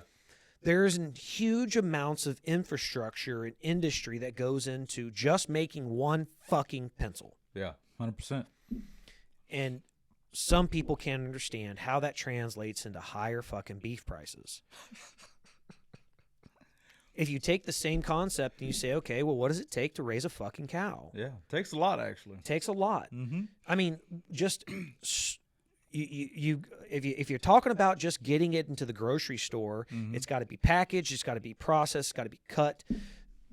You've got a truck that brought it there. You got a company that wrapped it and put the foam on the bottom and the plastic around and everything. Okay, well, who made the fucking foam? Who made the plastic? Who made the truck that took it to the goddamn the grocery store? That's right. Who took the cow, the live cow, to the fucking slaughterhouse so it could be slaughtered? Who built the fucking slaughterhouse? Who built the vehicle that transported the two? Who built the trailer? Mm-hmm. And the process that's there before you even get to all of that. Right. Raising the cow, feeding the cow, back to processing the fertilizer, all of it.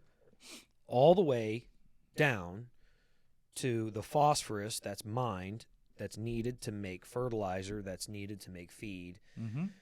Because you got to have fertilizer to be able to grow shit. Mm-hmm. I mean, it's amazing what people either don't know or tend to forget or want to forget just to make their own point. Yeah. You think maybe it's well, I mean, I could honestly say there's probably we just in 5 minutes. In 5 minutes, we just talked about basic economics. Yeah, that could just destroy. Like, there's probably someone whose fucking brain just popped. Mm-hmm. At the same time, they're probably sitting here thinking these two fucking idiots don't know shit. Probably my mom watching at this point. Oh, well, sorry, Mom. With a very real possibility, she's just thinking, "Oh my God, my fucking son he's a goddamn idiot. Why?" We love him anyway, right? Yeah. Thanks, Mom. I was telling Joey that I know for a fact. So I get notification like I usually program the shows. I have somebody working with me now on posting the shows and doing some background shit on them. Mm-hmm. But when the shows go live, anybody who's subscribed to the channel, they get notifications. They get a notification that a new show is posted. Right. I know for a fact the very first fucking view is my mom.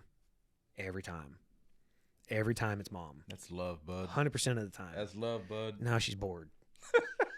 She's bored. She's like, what the fuck did my dumbass son say today?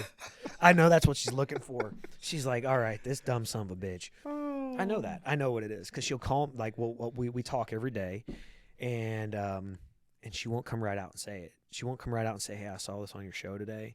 She'll start asking me questions about this, that, and the other. I'm like, why the fuck you asking me that question, Mom? Like, why are you just come out and say it. She's like, all right. I saw you say this shit on the show. Like, what the fuck are you talking about? Yeah. Please enlighten me. Yeah. But ironically, going back all the way back to the very beginning of this conversation, about an hour and a half ago. Yeah. I was talking about Joey. So we skated with this guy. Joey, I actually helped Joey make the world team in 1999. Joey and I really like Joey, even though Joey fucked me over pretty hard. Joey, I don't forget that. I talk about it all the time. I talk about the time that he fucking hammered me in a corner. Yeah. And sent me flying. I remember you talking about that. Yeah. And I hit the trophies on the wall. I took everything out. I was fucking pissed. And then there was another time where I was being kind of being a douche, where we were on an outdoor race. We were in Florida, and man, I was probably, with one lap to go, I was probably a good 150 to 200 meters ahead of him. And like, if I would have just kept going, there's no chance he would have fucking caught me. So I got arrogant and wanting to come down for a great like photo at the very end, throwing my hands up in the air, kind of going slow, all this other bullshit coming down. And like out of a fucking movie, with like 10 feet to go, he literally passes me right at the fucking finish line. I wanted to fucking kill him so bad. Kill him? Kill him. Oh, I mean, I was mad at myself. But I'm like just that dumbass that wants to start dancing before he gets into the end yes, zone. You know what I'm saying? Exactly. And then he drops the ball. Drops the ball at the 1 yard line. I wanted to fucking kill him. Yeah, well, I mean, look, I can't blame myself. I'm going to take it out on somebody else. Yeah. I'm going to have to blame him. Yeah. You did this to me. But anyway, so Joey and I are sitting there talking, and we're talking about this guy that we grew up more or less with, a guy named Jonathan Pasquarella. Very smart guy. But during the election and everything else, he took some very strong positions against, for lack of a better word, Trump. The orange man? Yeah, scary orange guy. Gotcha. And there was an incident where, and I don't want to get it 100% wrong, but I do want to just say I believe he's mixed. He's 50-50. Mm-hmm. I'm not sure which parent, but he's not. Yeah. He ain't your color, Nirada. Doesn't matter. Let's keep it moving. Let's just keep it moving. Here we go. So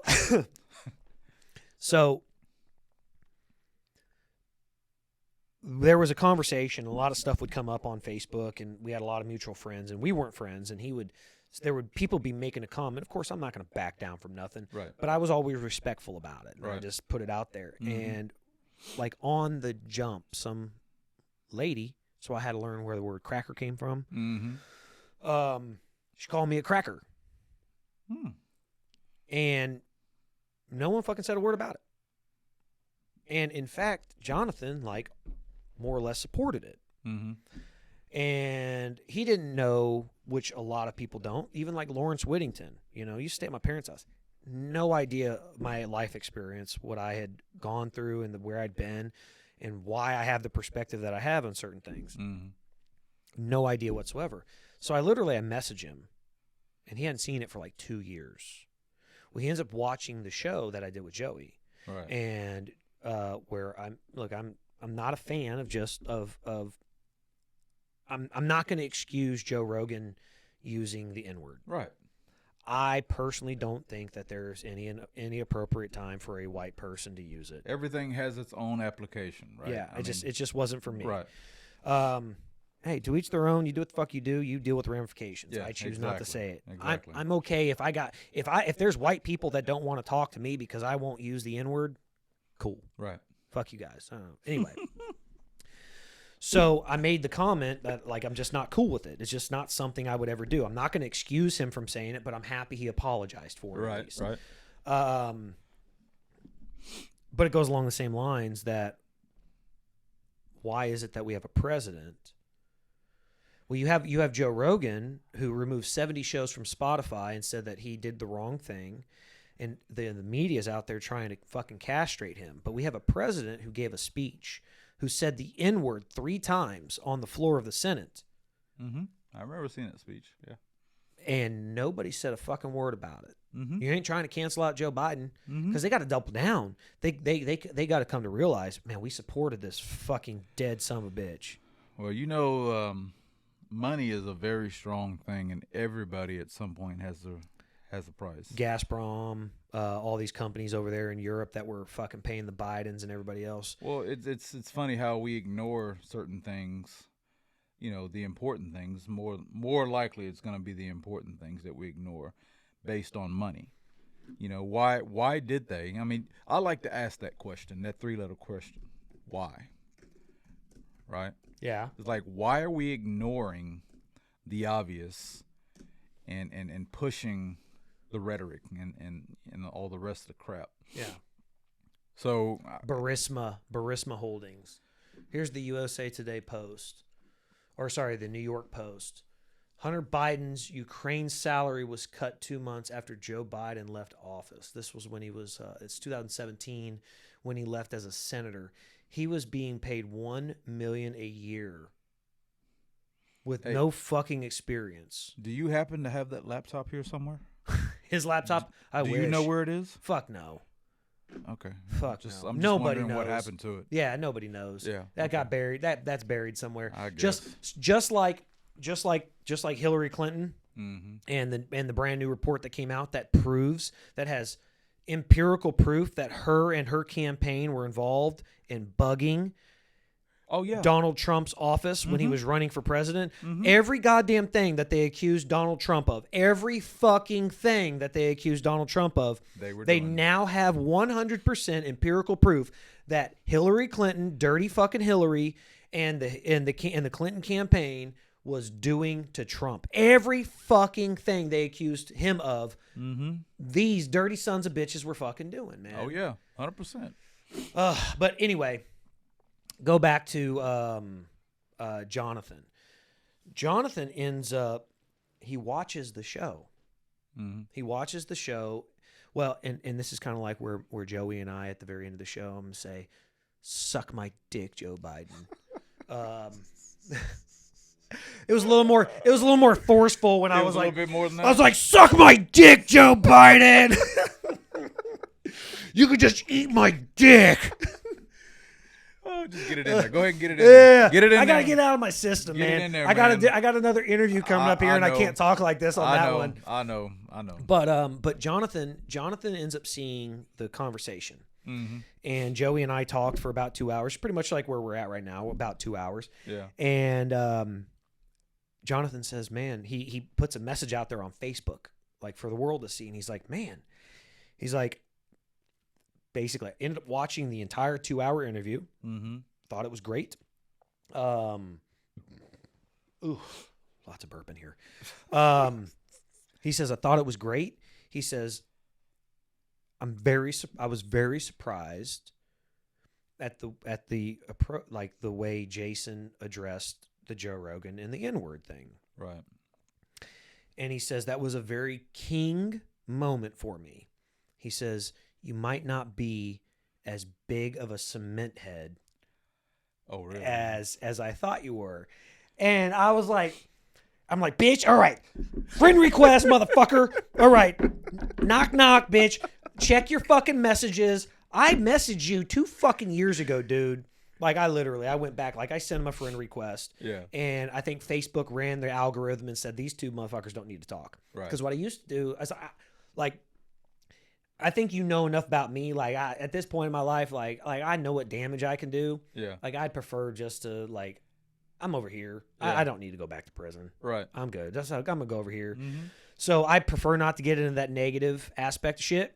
You've been around me enough to know. So even online, man, there ain't nobody winning when you get into a fucking text battle. That's why I don't go on Twitter. It's pointless. Yeah. On Facebook. There's no context. There's no morality to it. There's no.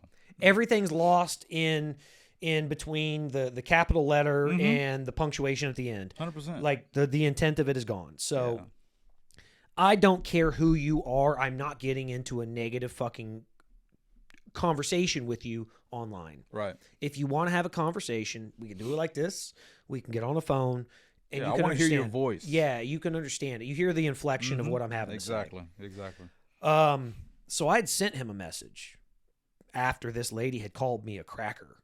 And I sent him a long thing, and I said, dude, you condoning, like, I am emphatically saying that anybody speaking this way is wrong. No white person should say the N-word. That's just my opinion. Yeah. It's not fucking cool that you say it's okay for this lady to call me a cracker. That is racism. It's the same intent. Absolutely. Same intent. You're trying to demean me. You're trying to devalue me. You're trying to tell me that I'm going to add to that point here in a minute. So anyway, he ends up messing. I'm going to have him on. Really? I'm going to have him on the show. Yeah. And dude, he's very smart. He's a very intelligent man. Yeah. Again, I tease a little bit. I'm not going to get into that negative argument with somebody online. And so what I would start to do is basically, I just got to the point where I would start messaging, like I would respond to certain things, but not directly to him. And I just pretend he's not in the fucking room. I know he's there reading it and watching, but I wouldn't address it to him. A little childish, but I still wasn't going to go. I just wasn't going to go down that road. I mean, look, 2 points, right? On we're talking about the N word. Look, I'm. Do you want to say it? No. Say it. No. Why do you want to say it? No. I know you want to say it say when I'm it. not around you. Listen. Wait. Really? Why wouldn't you say it when you're around me? Because you're only half black, Jason. So I don't get. So what I don't get the. I can't get the A. I understand you not saying ER because that's just bad. I can't get the A. Like I get one G I'll and call an A. you nickel. My nickel. How about that? Nickel? You take that? No, man. Listen, man. No, seriously. All right, 2 points. Ugh. Right,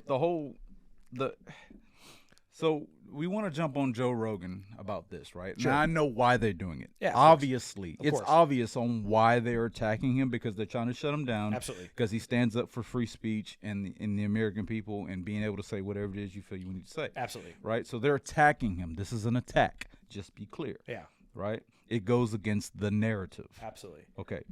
So They thought was one of their own. exactly. So my other point, short story.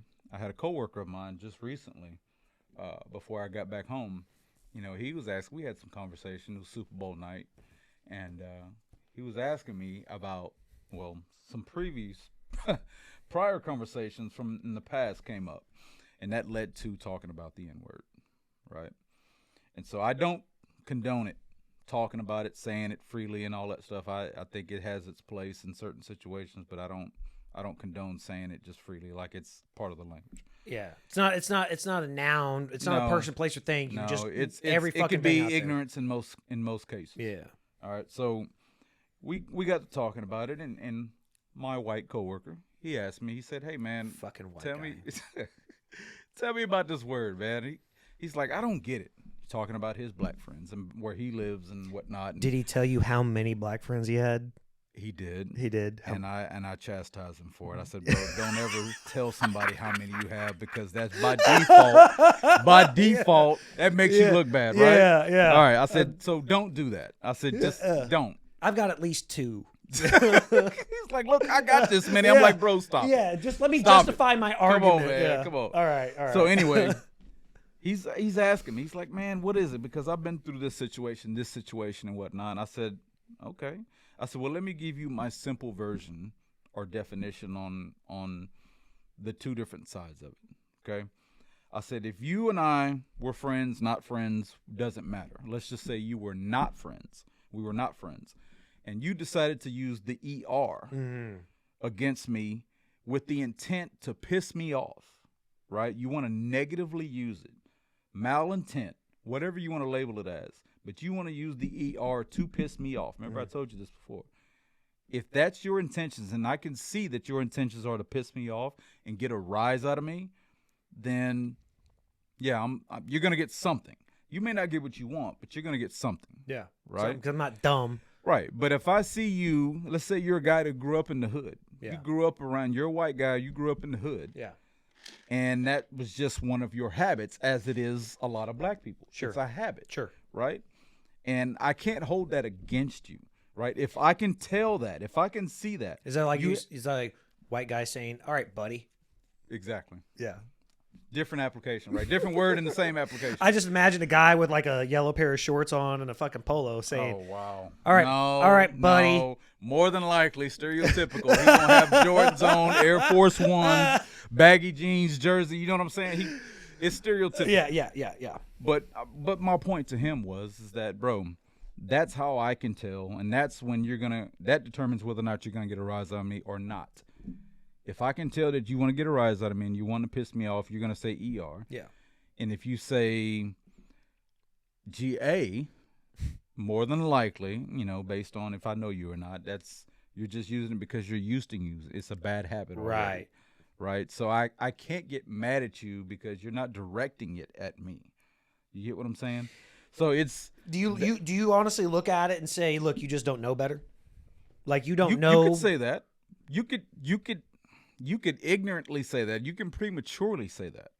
Yeah. You could say those things, but you don't need to be making excuses for anybody else, right? You can choose to educate somebody, Well, I mean, I'm not making an excuse for somebody who's fucking stupid. Well, I mean, but again, ignorance is by definition not knowing. Right. Like you just don't fucking know better. Right. Like you weren't taught. Mhm. Like again, what do we do with our kids when there's something hot?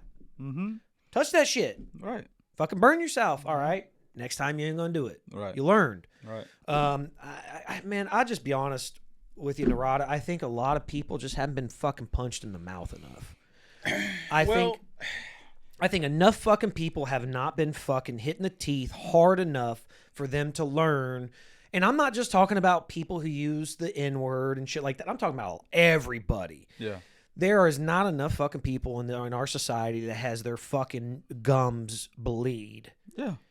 Believe me, I've had mine. I don't 100%. I agree with you, but you tell me this though. At what point do you feel that they need to have their fucking teeth knocked when they out? say stupid shit, just like when you're a fucking kid. What if they don't know?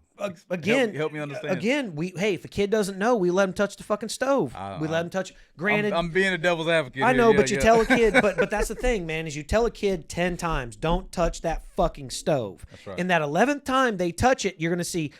I fucking told you not to touch the stove. Okay, you know Right. what? I'm gonna give somebody 10 opportunities to say something fucking stupid, and the 10th time, I'm gonna fucking bloody your goddamn mouth. But make sure you tell them the first time though, right? Absolutely, give them a warning. Yeah. Give them a warning. Yeah. In those cases, Do I- 100%. Does that mean I have 10 free passes to say the N-word? Can I say it on 10 different episodes, or just like can I get it like all out one? All right, Joe Rogan. Make sure you say it in context. Man, there was we're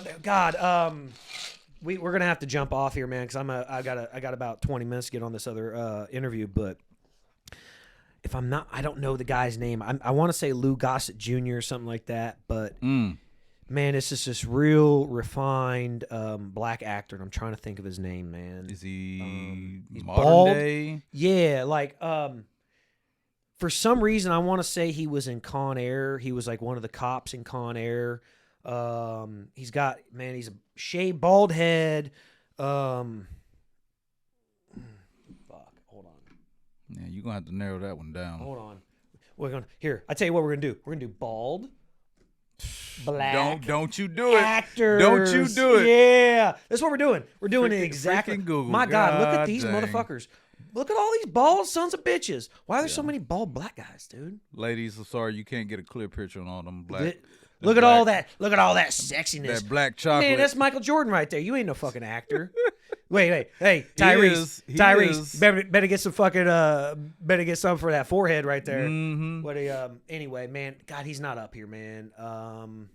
Neither is Lou Gossett Jr. No, but there's Common, there's Samuel L. Jackson. So what movies, man? Give me I'm trying to think, man. I think Is he a comedian? I What wanna is he? say no, yeah, he does.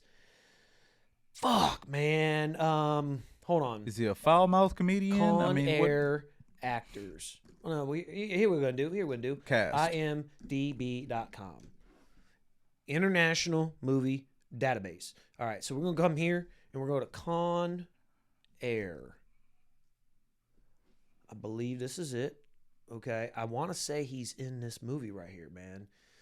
Oh, there's a black dude right there with the Where? on the cover. Hey, black.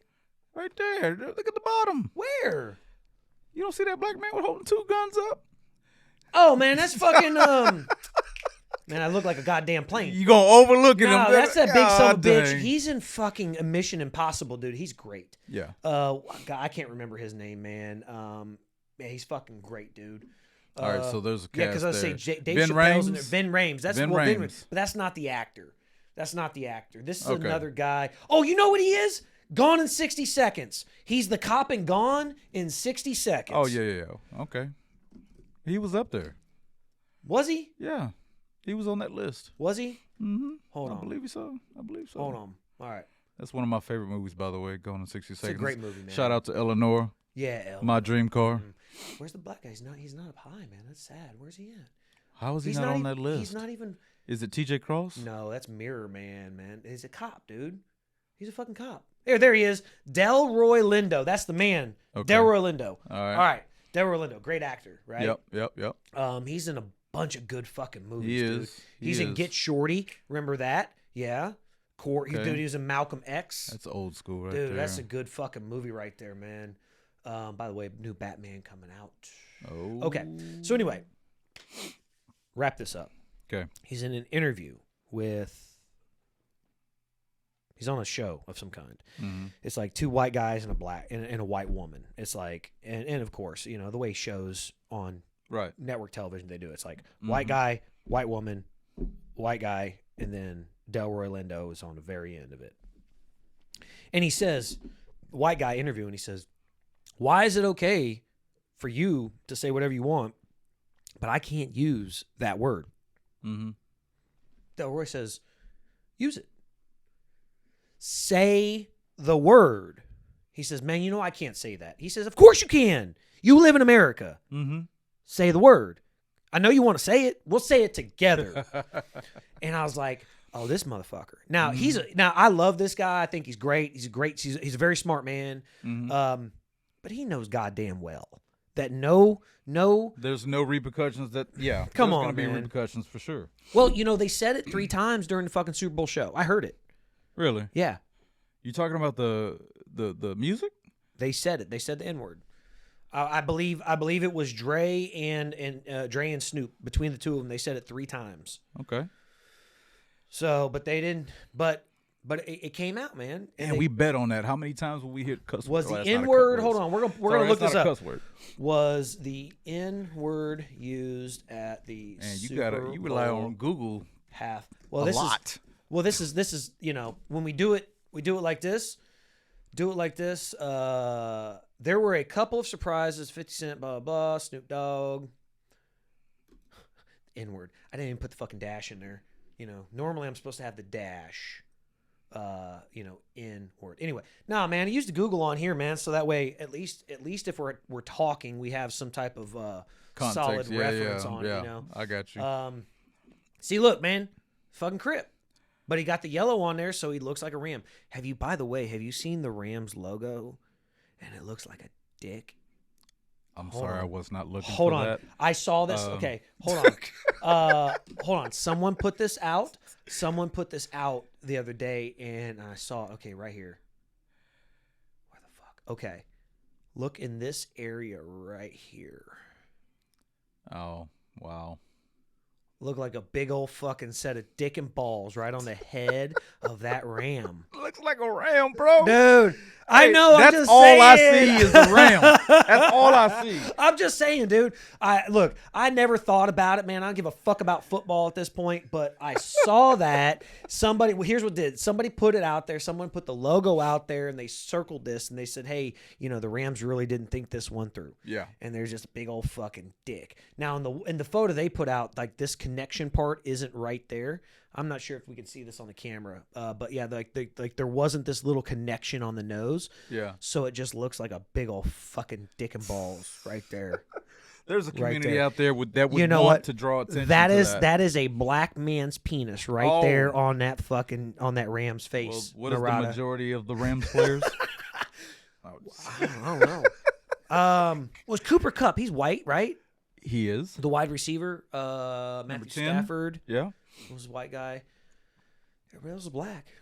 Okay. There's a lot of black guys out there. Yeah, it is. Systemic racism. Yeah, you just made my point for me. I made that yesterday. You're not allowed to do anything other than play basketball or play football. Yeah. Let's Let's not get into that ownership holding type you down. conversation either. Them owners are a motherfucker, man. Well, that's for another day. Yeah, another day. All right, man. We're gonna call it quits here, brother. So look, let me make a point before Yeah. we go.